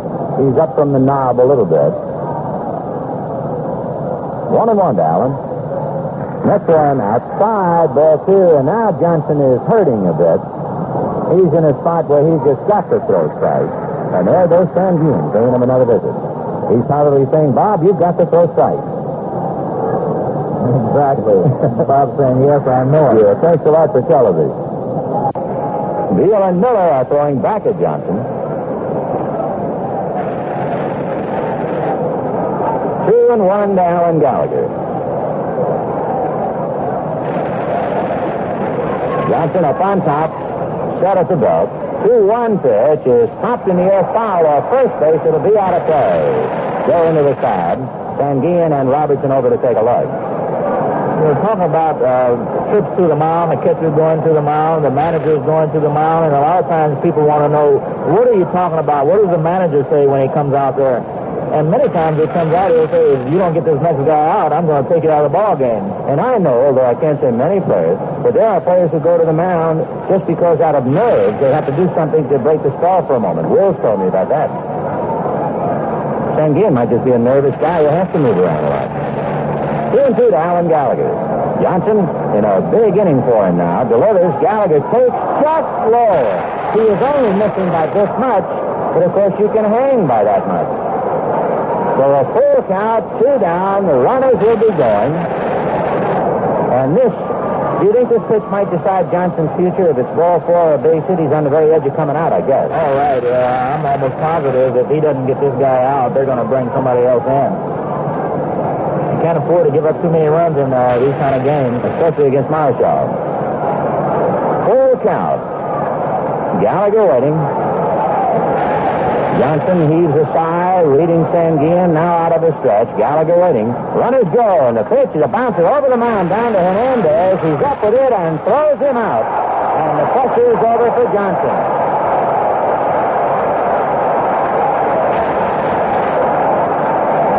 The Giants wind up with only 1 run, 1 hit, 1 error, 3 left. And at the end of 5.5 innings, a 1-1 tie. Bottom of the 6th inning, a 1-1 tie. Dave Cash, Richie Hebner, and Roberto Clemente. A run, 4 hits, and an error for the Giants. A run, 2 hits, and an error for the Pirates. And Cash starting it off. Bob Johnson had to make some really gutty pitches there in the 6th inning. An error almost undid his work, but he got out of it even. So now they're back 1-1 in the 6th inning. Marshall, a high kick and delivers and gets a strike. 1-1.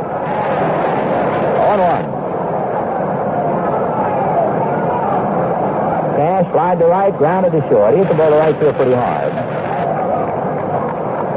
Marshall comes back to him 0-1, and Dave takes low and away. 1-1. Cash it in 289. Pretty good hitter, how about?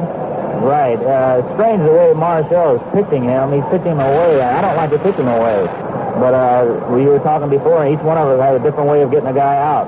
A little dipper in there, a hard breaking ball for a strike, 1 and 2. Of course, now the Marshall fastball doesn't rank at all with the Gibson fastball, so that's probably one of the reasons. 1 and 2 to count to Dave Cash. Richie Hebner waiting his turn, and then Roberto Clemente. A 1-1 tie in the 6th inning. Marshall, big high kick over the top, and as a one-hopper hit slowly to Gallagher, Allen fields it and throws him out. So Cash taps the third, 1 away. The last Pirate hit was a home run by Bob Robertson. 1 out in the 6th inning, and here is Richie Hebner. Hebner struck out and fouled out 0 for 2. And, of course, there are always some boo-birds in any crowd, and a few of them got on Hebner briefly for the throwing error on the bunt by 20. Yeah, strange thing about fans. They expect perfection in everyone else but themselves. The pitch to Richie Hebner is low ball 1. I think it was Jim Bishop who once wrote it, and I've always remembered it. And he said, only a saint wants justice. The rest of us want mercy. Here's the 1-0 pitch to Richie Hebner. Whacked a 1-hop 2 in the right field base hit. So Hebner stifled a few boo-birds with a base hit to right. And that's the first hit for the Pirates since the 2nd inning home run by Bob Robertson. And it'll bring out Roberto Clemente.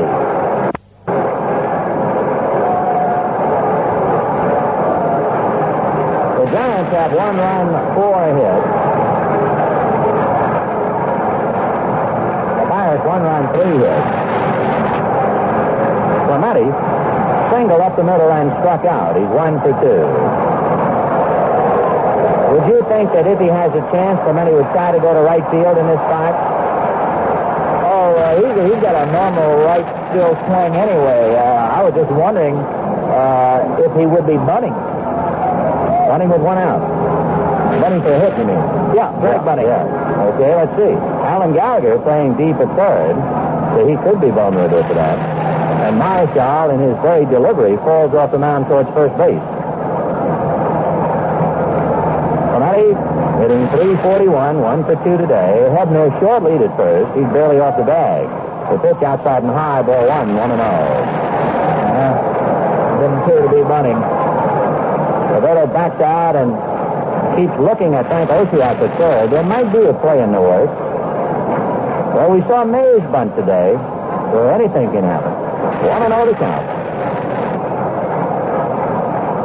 Or possibly he would walk Stargell anyway. I don't know if he didn't get a base hit. 1-0 to count to Roberto Clemente.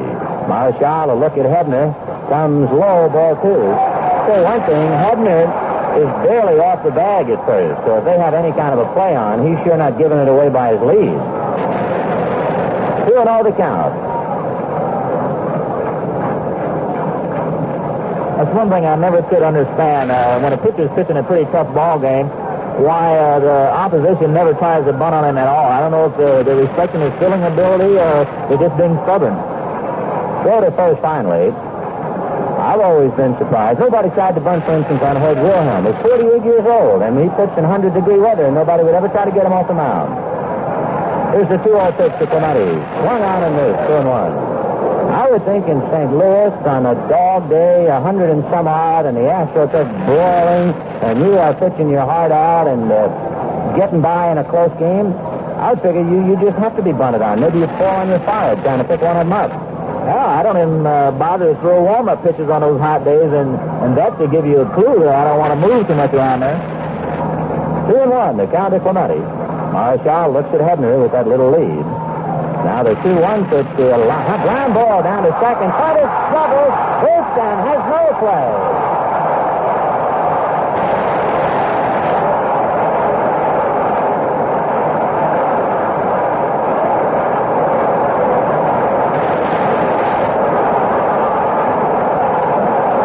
Drilled the ball, and in one respect you could say he hit the ball hard enough for an easy double play. In the other respect, he hit it hard enough for Fuentes to start to juggle it, and Pluto was in such a hurry to start something, he wound up with nothing but an error. So there's a giant mistake, just as the top fly that was dropped. Down in the bullpen, Don McMahon gets up, back of Marshall, and here is Stargell, who is still looking for his first hit. First and second, 1 out. So the inning might have been over on that ball that was hit by Fuentes, and the Pirates have been given a big chance with a big hitter. Marshall delivers a strike. Richie Hebner at second base. Roberto Clemente at first. 1 out, bottom of the 6th, a 1-1 tie. It was Bob Johnson on the griddle in the top half. Juan Marshall throwing behind the runner to McCovey, or he would have balked. Well, that was great control when he realized there wasn't anybody. Do you think maybe he's pressing? For a veteran to do that, I got to figure he isn't quite aware of the situation. I don't know what he's thinking. I've done that several times where I was thinking that the first baseman was holding a guy on and he wasn't there, and I had to turn around and throw wherever he is. Strike 1 to the outside, but of course in this spot there's no way the first baseman is holding him on with a runner at second. So I think Marshall, at least for a split second, did not quite know the situation. Yeah, it happens a lot of times where you just have a mental lapse out there and you just really, you aren't on top of everything. Especially when you're pitching to somebody like a Stargell. 1-1 the count. Marshall checking. Still checking. Here he comes to Wilder. 1 on and missed, strike 2, and by this time, Stargell, I don't care how cool and good-humored and relaxed he is normally, he's got to be a little angry and he's got to be pressing. He's 0 for 2 today. Stargell is 0 for 11. He has not had a hit in the series, and of course he's in another big spot. Clemente a very big lead. Hebner is short at second. Here's the 1-2 pitch to Stargell. Marshall deals outside. 4-2. McMahon has stopped throwing in the Giants' hand. Now Jerry Johnson is throwing.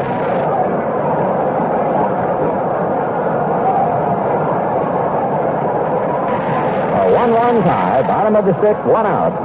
Stargell waiting. 2 balls and 2 strikes. Hebner and Clemente taking lead. Juan at the belt, checking. Right-hander ready. Kicks and delivers, and it's swung on and missed. Strike three. And the Misty in Pittsburgh, what's wrong with Stargell? The Rovers 0 for 3, 0 for 12 in the championship. 2 down, and here's Al Oliver. So actually, if you wanted to think that the Clemente ball was a double play ball, now Stargell makes out. Marshall is really being asked to get 5 outs in the inning. Oliver hit back to Marshall in the second inning, hit to McCovey, who fed Marshall in the fourth. Left-hand hitting center fielder.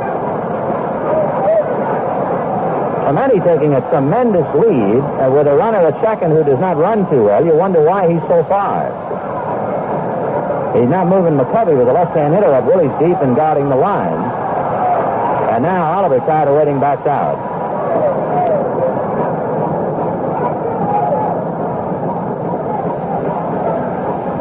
Oliver back up to the plate. With Oliver up there, the whole right side is deep. Fuentes is out on the rug in shallow right field. Marshall delivers as Taper goes by the mound and misses outside, ball 1. That could have been an asset for him as the Taper went by his feet to distract the hitter. And, of course, for Marshall to pitch with a little gust of wind, that was a touch of home for him.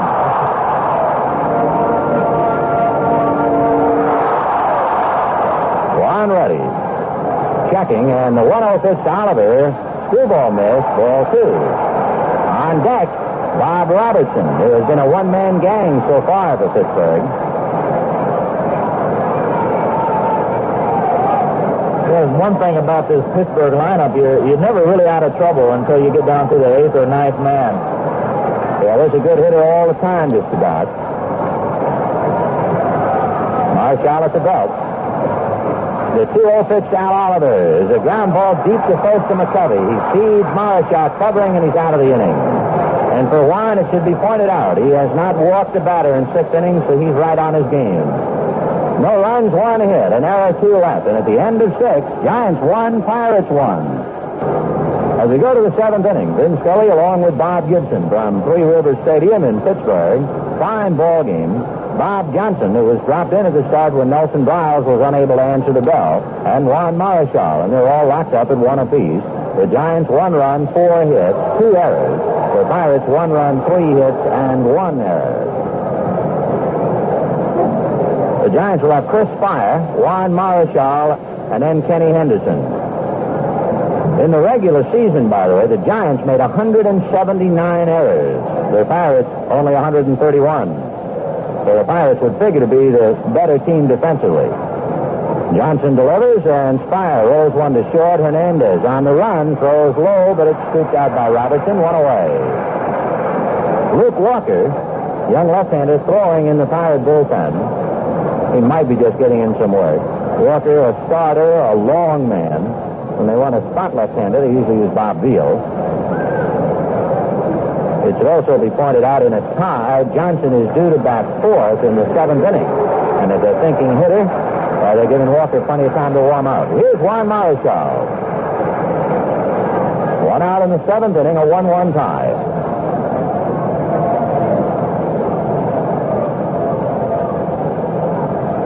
Marshall, right-hand body. Juan is struck out, hit into a 4th play, takes low, ball 1, 1-0. The Pirates got their run in the 2nd inning. Bob Robertson hit a line drive over the center field fence 410 feet away. Marshall bailing out as Johnson leaned by way of 3rd and got a strike over in the count 1-1. And the Giant run in the 6th inning, a single, a sacrifice, and on the sacrifice, a throwing error by Richie Hebner, allowing Henderson to score. Marshall takes another strike in the count 1-2. All of the Giants have been looking at a strike called on the outside part of the plate. Here's the 1-2 pitch. Swung on, fouled, and spins out of Sanguine's glove, so it's still 1-2. Kenny Henderson on deck. It is amazing, with all of the strikes called on the Giants on the outside part of the plate, that more of them aren't jammed, that they would start leaning over and then Johnson would come in on the hands. Well, there's one pitch that'll keep you from leaning over that plate, and I'm quite sure that's what they're thinking about. 1-2 the count to Marshall. Johnson delivers, missed away, ball 2. 2-2. He has not varied the pattern much. He has basically kept the ball away. 2-2 to Marshall. Pitch is fouled back out of play. 2-2. If the Giants lose this ball game and if they come up a run short, they might go back to that 6th inning and mutter. They had a big chance, and they had Mays bunt, and it didn't work. And, of course, you remember they had a big chance Sunday and had Duffy bunt, and it didn't work. Marshall pulls one on the ground to Hernandez. Jack loves it. Marshall running to 90, and he's thrown out. We'll pause for station identification. This is the National League Championship Series. This is Dialogue Radio 57, Strauss Communications, WMCA, New York, the voice of New York.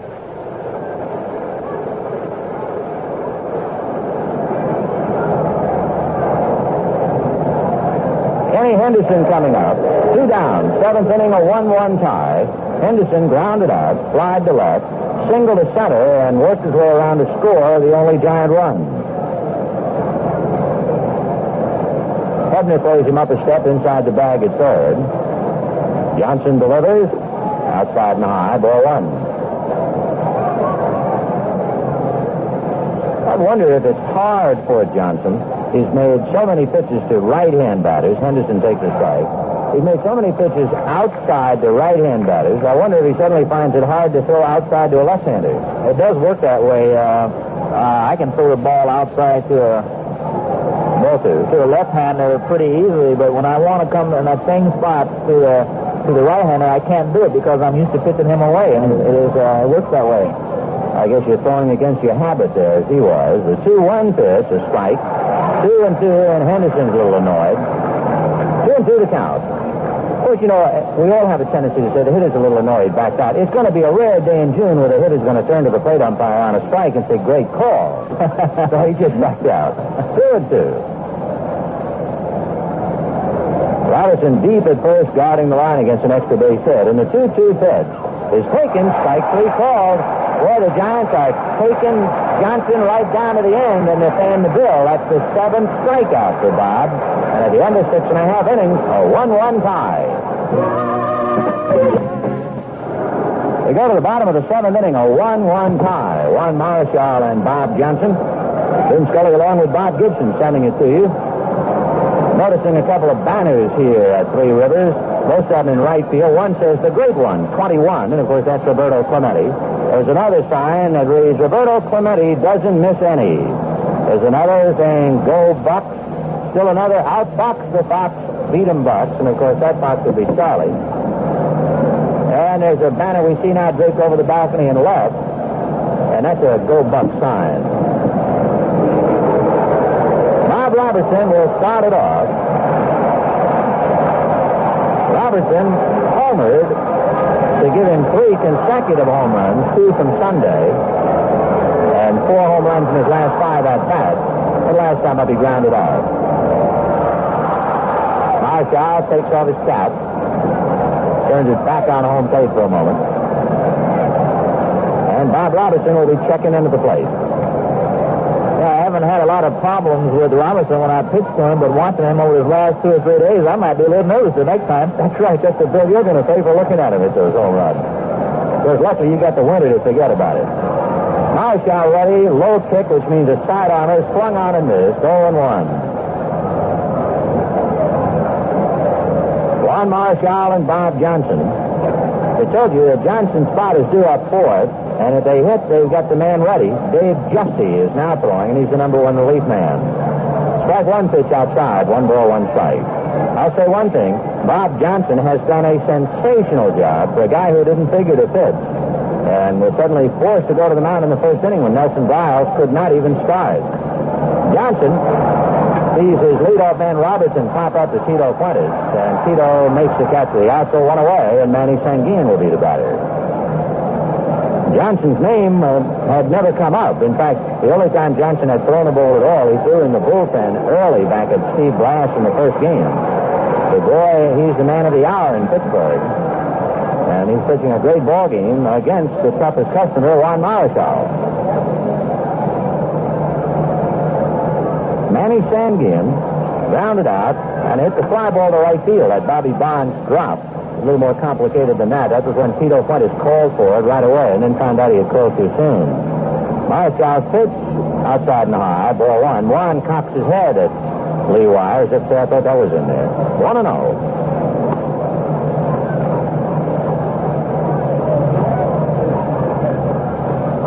And Guillen hits one by the mound down to second base. Up with it is Tito to throw him out. So Manny's gone. 2 away. And the batter is Jackie Hernandez. Hernandez hit back to the box and struck out. 0 for 2. In fact, and he's not really knocking Jack, but at the same time you can't hide it. When Bob was talking about good hitter at the plate all the time for the Pirates, Jack would be the weakest hitter in the lineup. He is barely hitting 200, 206, but he brings a great glove out there to shortstop. He's really the only breathing spot you have in the first 8. What were you telling us? He's a pretty good fastball hitter, huh? Yeah, I think, but I did say that he didn't like the ball to be too hard, but that's his best shot is fastball. Yeah, at 206, you don't really like any pitch to be too anything. You would rather guy walk you. 1-0, the guy to Jackie Hernandez. Jacinto Hernandez, he's from Cuba. He makes his home in Miami. The 1-0 pitch, little low, ball 2. 2-0, the count to Jackie Hernandez. Jesse throwing in the bullpen. Bob Johnson kneeling in the on-deck circle. Now the 2-0 pitch on the way. Marshall deals, and it's swung on a miss for a strike, 2-1. This is certainly in the trivia department, but I notice the on-deck circles here are barely out of the dugout. You really don't have to go very far to get on deck at Three Rivers Stadium. Most ballparks, the on-deck circle is at least halfway to home plate. Yeah, I think in Chicago, it's entirely too close. In Chicago and Montreal, if there's a foul tip comes off, it's got to get you between the eyes. Pitch fouled away, and the count 2-2.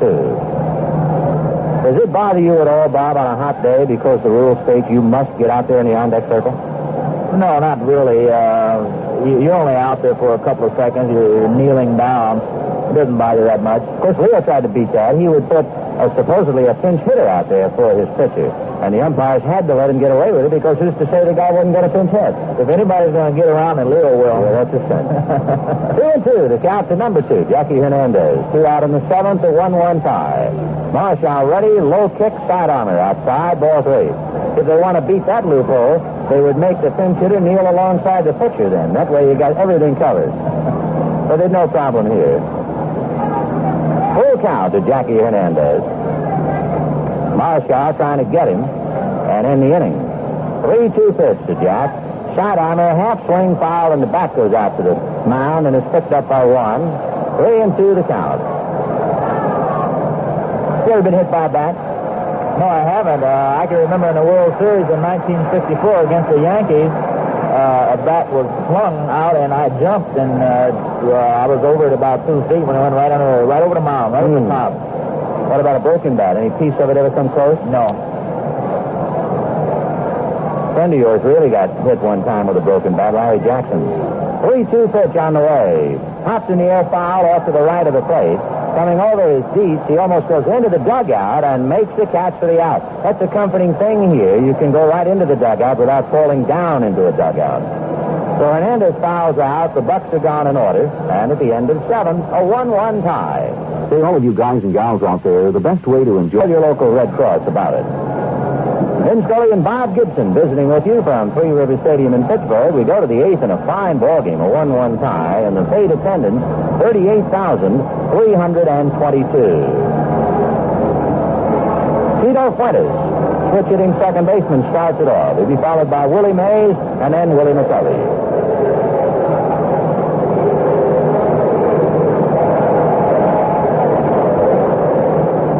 Johnson checking, and Tito at the plate. Johnson to the windup and delivers, and he swings and misses. Does Tito 0-1. Twice slide to right. Sacrificed in the 6th inning, and that's when Hebner threw the ball away for the only giant run. He tries to poke one and slashes it foul into the crowd off third base. 0-2. So Tito trying to quiet that top left hand so he wouldn't pull the ball so much. 0-2.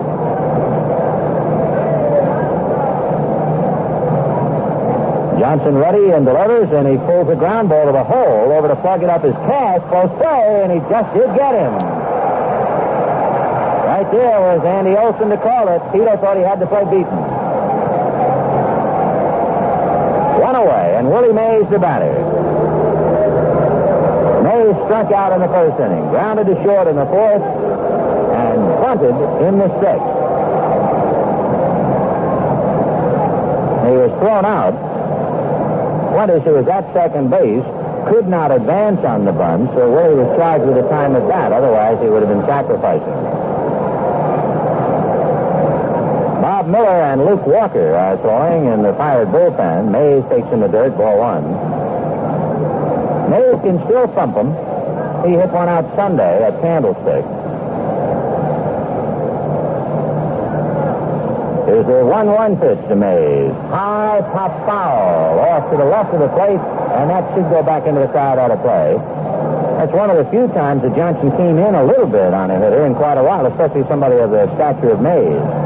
In late innings like this, I don't think that'd be a good idea for the mere fact that you know that these big hitters like Mays and McCovey are going to go up there and try to hit the ball out of the park and win it, and I wouldn't come in at all at this time of the game. 1-1 the count to Mays. Johnson ready and delivers, and there's a ground ball to the hole on the left side, through in the left field, base hit. Mays a turn and holding, and Johnson now has his hands full. Not only must he contend with Mays, who likes to steal a base and still can, but he has to look down the gun barrel of Willie McCovey. And Bobby Bonds on deck. And the crowd gets a little restless. There's just no place to put Willie, and that's a tough spot. He singled in the second inning, topped up in the fourth, but in the sixth inning with a man on, they walked him intentionally. Mays held on by Bob Robertson.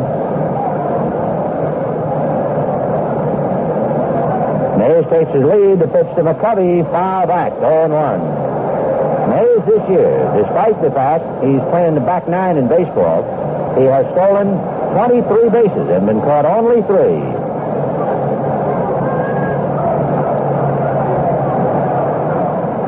Mays retreating, but eyes riveted on Johnson.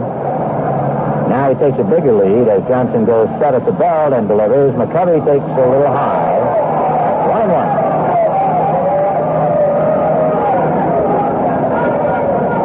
Johnson's roughest inning was the 6th, and he got out of it, allowing only a run. He had a very tough second inning when the first 2 men had base hits, and he got out of that. So it's 1-1, 8th inning, 1 out. Johnson ready, delivers, and it's inside, under the hands, ball 2, 2-1. Well, he is tempting these hitters, Bob. He got the ball inside to Mays, and Willie finally singled, and he's been trying to crowd McCovey.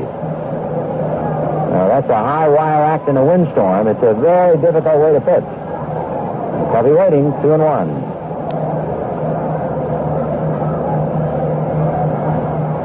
Johnson, hands at the belt.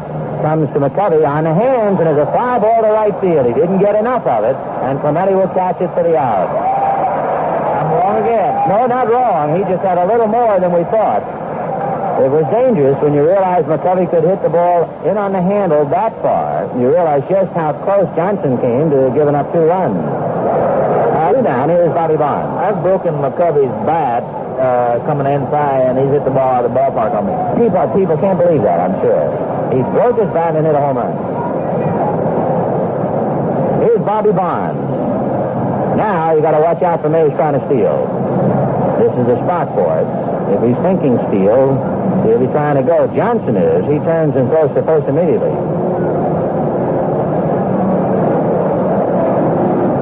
Mays taking his lead.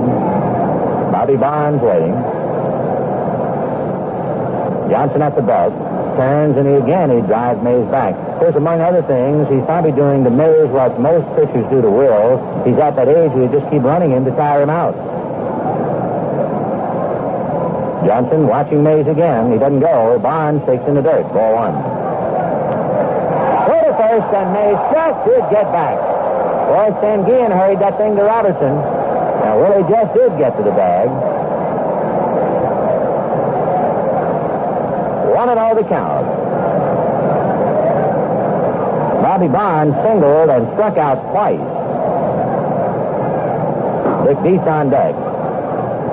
Bob Johnson has struck out 7. He looks at Mays, and the pitch to Bonds, swung on and missed. 1-1. Bobby backed out and kind of tilted to the right. I think he at least felt something. A twinge or even the corset that he's wearing might have been biting a little on the left side. 1-1 the count to Bobby Bonds. Mays again, pretty good lead. Johnson watching him. He doesn't go, and Bonds takes way outside. Ball 2, 2-1. The rear pitch out is a breaking ball pitch out, isn't it? Yes, and that may have been a pitch out right there. That's what made me think about it. So you don't see too many breaking ball pitch outs, but if you have a super catcher, I guess you see once in a while. Yes, and most pitchers don't have that good control. 2-1 the count. The pitch to Bonds, swung out and missed, strike 2. Steve Blass comes out and picks out some wind-blown papers from in front of the Pirate dugout. He'll be doing more than that tomorrow. He figures to go up against Gaylord Perry in the 4th game tomorrow. Mays has a good lead, 2-2 to Bonds. Johnson checks, and there he goes. The pitch is low. The throw on a bounce, not in time. And Mays immediately asking the time to get his cat. Willie has stolen his 24th. Second base umpire Dick Stello had to jump over the throw. For Mays steals, it certainly figured he was going to try. Full count to Bobby Bonds. If the umpire had to jump over that throw there, would that be any indication he's in the wrong place? Maybe the throw is. 3-2 to Bobby Bonds. Mays taking a lead. He wants to move the infield around and try and open up a hole for Bonds. He wants somebody to come after him, and the only man he'll take is Cash. 3-2 pitch to Bonds. Low, ball 4. So Bonds goes to first. Mays to second. Dietz coming up. With 2 out, I guess you'd rather pitch to Bonds, wouldn't you, in the sense you can strike him out a lot easier than Dietz? Yes, I was just thinking that. Of course, I guess that's the difference in the two pitchers. I don't know if he walked him on purpose or not, but I'd certainly rather be pitching to Bonds than Dietz in this situation. Now, Dietz today came up with 2 on and nobody out in the 2nd inning and struck out. And he came up with 2 on in the 6th inning and walked. He came up in the 1st inning of Sunday's game with a base loaded and struck out. So Dick, in the number 6 spot in the lineup, has found a lot of giant runners on the base pads, but he has not been hitting particularly well at all. In fact, that's an understatement. I forgot. He is 0 for 2 today. He doesn't have a hit in the series. He takes ball 1. Dick Dietz is 0 for 10, and many of his at-bats have come with men on base.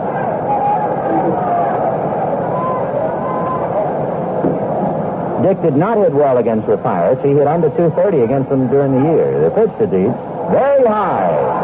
That time, the pitch was almost over Dietz's head for ball 2. And Don Osborne, the pitching coach, goes out to the mound. I'll say one thing. The Pirates could not have asked more from Bob Johnson than what he's given them today. He's done a terrific job under the circumstances, and he's still probably throwing the ball pretty good, but at this point, I don't think you're going to want to take too many chances, and I would imagine they're going to bring somebody else in. Well, they have Bob Miller, the right-hander, left-hander Luke Walker, and they also have Dave Justy, and suddenly Justy takes the ball away from Luke Walker and begins to throw. Osborne might be just taking some time. We'll have a break in the action. We'll pause 30 seconds for this message. 5th precinct.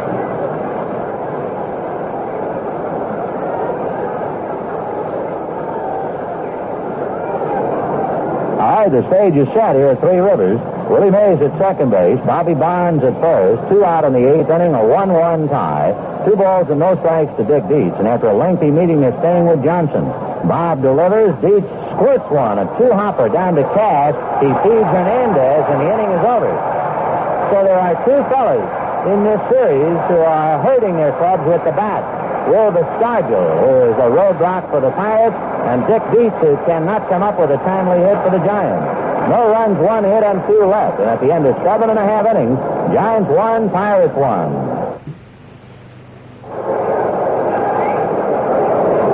Bottom of the 8th inning, a 1-1 tie. The Giants 1 run, 5 hits, 2 errors. Pirates 1 run, 3 hits, 1 error. Vic Davalillo will be coming up to bat for Bob Johnson.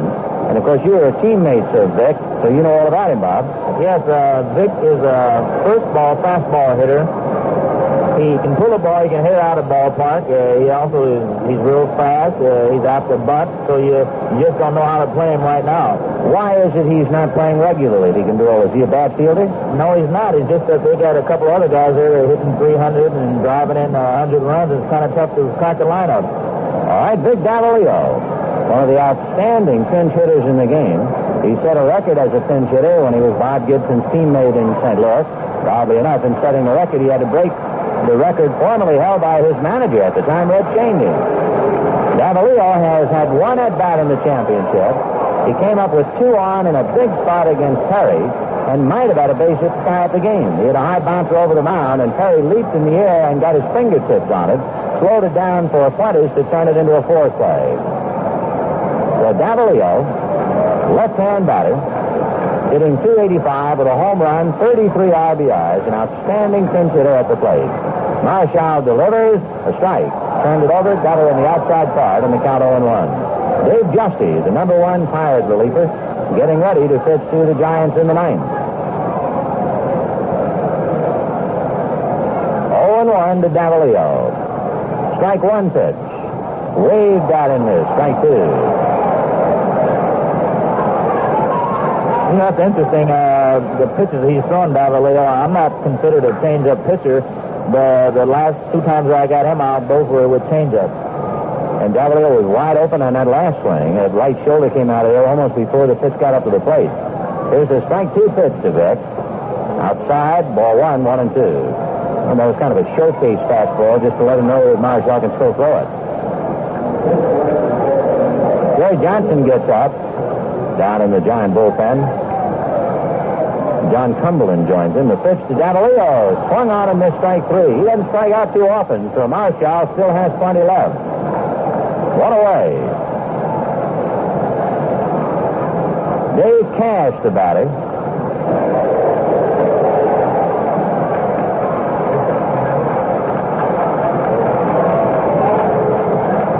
That's a half a dozen strikeouts for Marshall. Cash is flied to right, grounded to short, grounded to third. So Dave is 0 for 3. He fouls one away, 0-1. Cash came into today's game with 5 hits in the preceding 2, and Marshall has wrapped him up.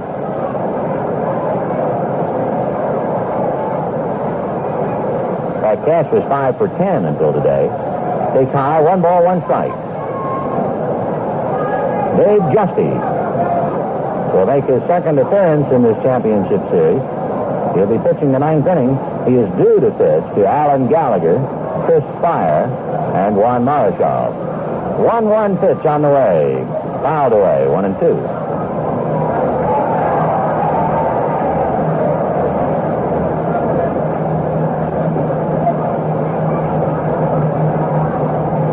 Pirates scored in the 2nd inning. The Giants scored in the 6th. They're now in the bottom of the 8th, all locked up, 1-1. Marshall checking deep. Here's a 1-2 pitch on the way to Cash. He grounds it down to short. Fire up with the ball. Fires to McCovey in time for the out. So Dave Cash draws some blanks 0 for 4. And with 2 out, Richie Hebner, the batter. Hebner is struck out, fouled out, singled, and his throwing error gave the Giants their only run. So Richie has figured prominently in the game up to here.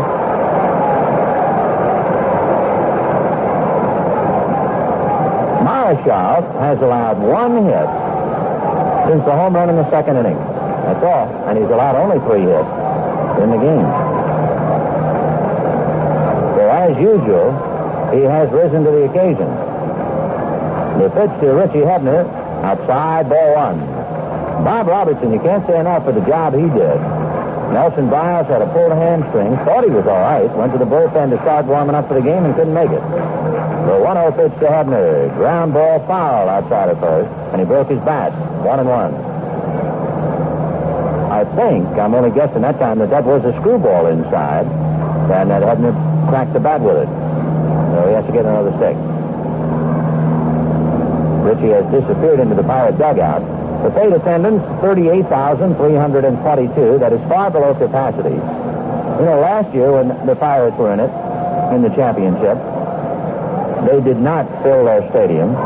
That is far below capacity. You know, last year when the Pirates were in it, in the championship, they did not fill their stadium, and the management felt it was because the game was televised locally.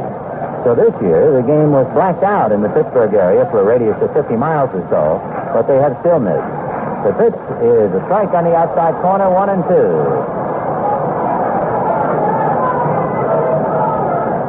1-2 to Richie Hebner. 2 out in the 8th inning, a 1-1 tie. Marshall leans on his knees, looks for a sign. Now Warren straightens up and goes to his windup. Here's the 1-2 pitch to Hebner, swung on and foul back. You can always tell when the Giants are in a pennant race. There are a group of Spanish-speaking broadcasters who suddenly come upon the scene. They come to broadcast the ball game, particularly and only when Marshall is pitching, to the Dominican Republic. So Warren's a big man back home, and they're here naturally today. The 1-2 through ball is a drive to right field. Back goes Vaughn. Go way back to the wall. It's gone.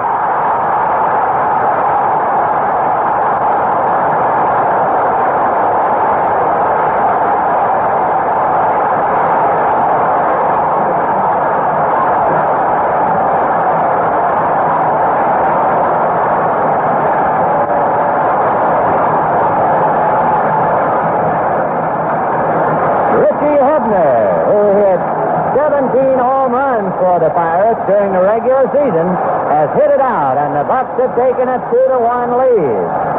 And number 2-1 is coming up right now, Roberto Clemente. So the Bucks have 2 runs on home runs by Bob Robertson in the 2nd inning, Richie Hebner in the 8th. And the Pirates lead 2-1, and confetti falling in right field. It looks like a little snowstorm out there as Marshall delivers outside. Ball 1 to Clemente. And all the heat will be on the Giants now. They'll be coming to the 9th inning, trailing 2-1. Marshall's 1-0 pitch to Clemente is fouled away.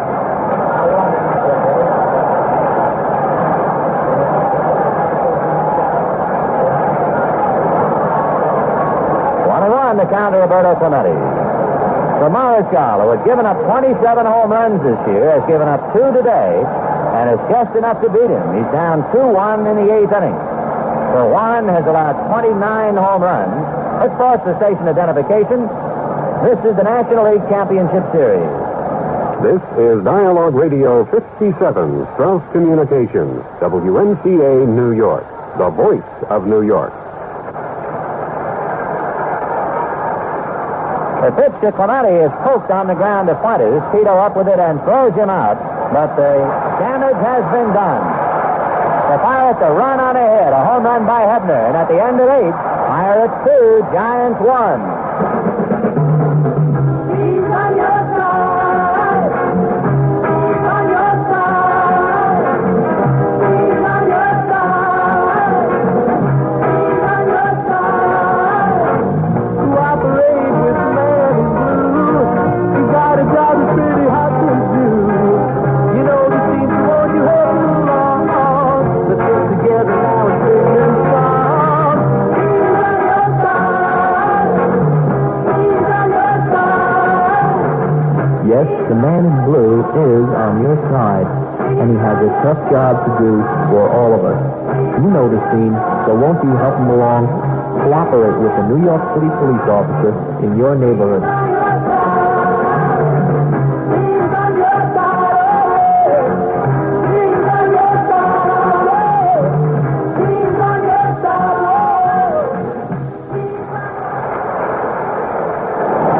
Inning at Three River Stadium, Vin Scully, along with Bob Gibson, and the Pirates are leading the Giants 2-1.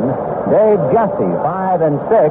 Dave stayed 30 games up to here, including Sunday's victory. And Justy will be pitching to Jim Hart, who is first up. Hart will bat for Aaron Gallagher.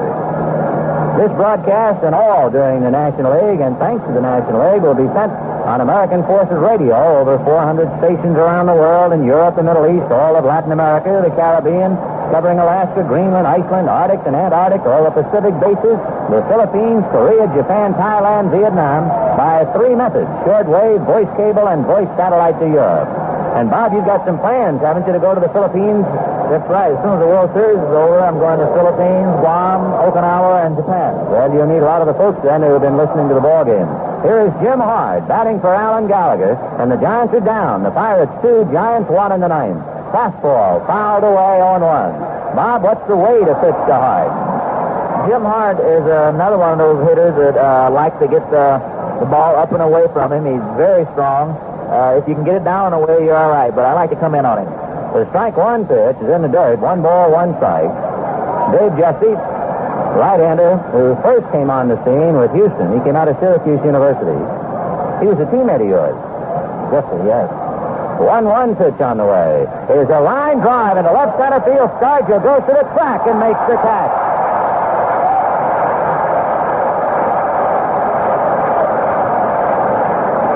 Well, he didn't fool him, but Hard hit a shot right at Wilbur Scargill. 1 away, and here is Chris Fire. You know, Dave has got that terrific palm ball, and you would think, though, that the hitters will go up there and look for it and they do well, but that's not the case. The ball really fools you every time because it looks like he's going to throw it through the catcher, and you're really not sure whether he's going to throw a fastball or not. Well, here's Chris Fire, and he's got to make those decisions right now. Jesse delivers, and it's lifted to right center field and deep. Clemente going back and makes the catch.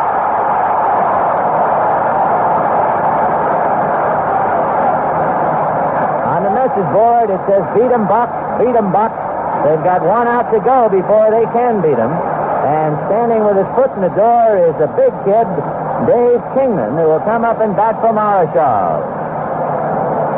Tomorrow, Gaylord Perry figures to go for the Giants, and Steve Glass for the Pirates. They were paired against each other in the opening game, won by Perry and the Giants 5-4. And if Kingman can't do it today, the Giants will then be fighting for their lives tomorrow. Here's the first pitch to Kingman. Swung on and missed. Boy, he came in on him. He challenged him. Good letter-high fastball on the hand. Kingman backed out for a moment. 2 down, 9th inning. Pirates 2, Giants 1. On home runs by Robertson and Hebner. Strike 1 pitch to Kingman. In there, strike 2.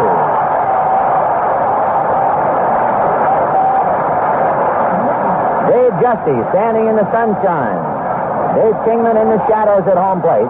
0-2 the count. The crowd ready to let out a roar. Strike 2 pitch. Low and away. Ball 1. The Giants can go back to the 2nd inning when they had 2 on and nobody out. They can go to the 6th inning when they had a runner at 2nd and nobody out and a run over and had Mays bunt. Here's the 1-2 pitch. On the hand, popped in the air, foul. Robertson, the first baseman, is there. He's got it.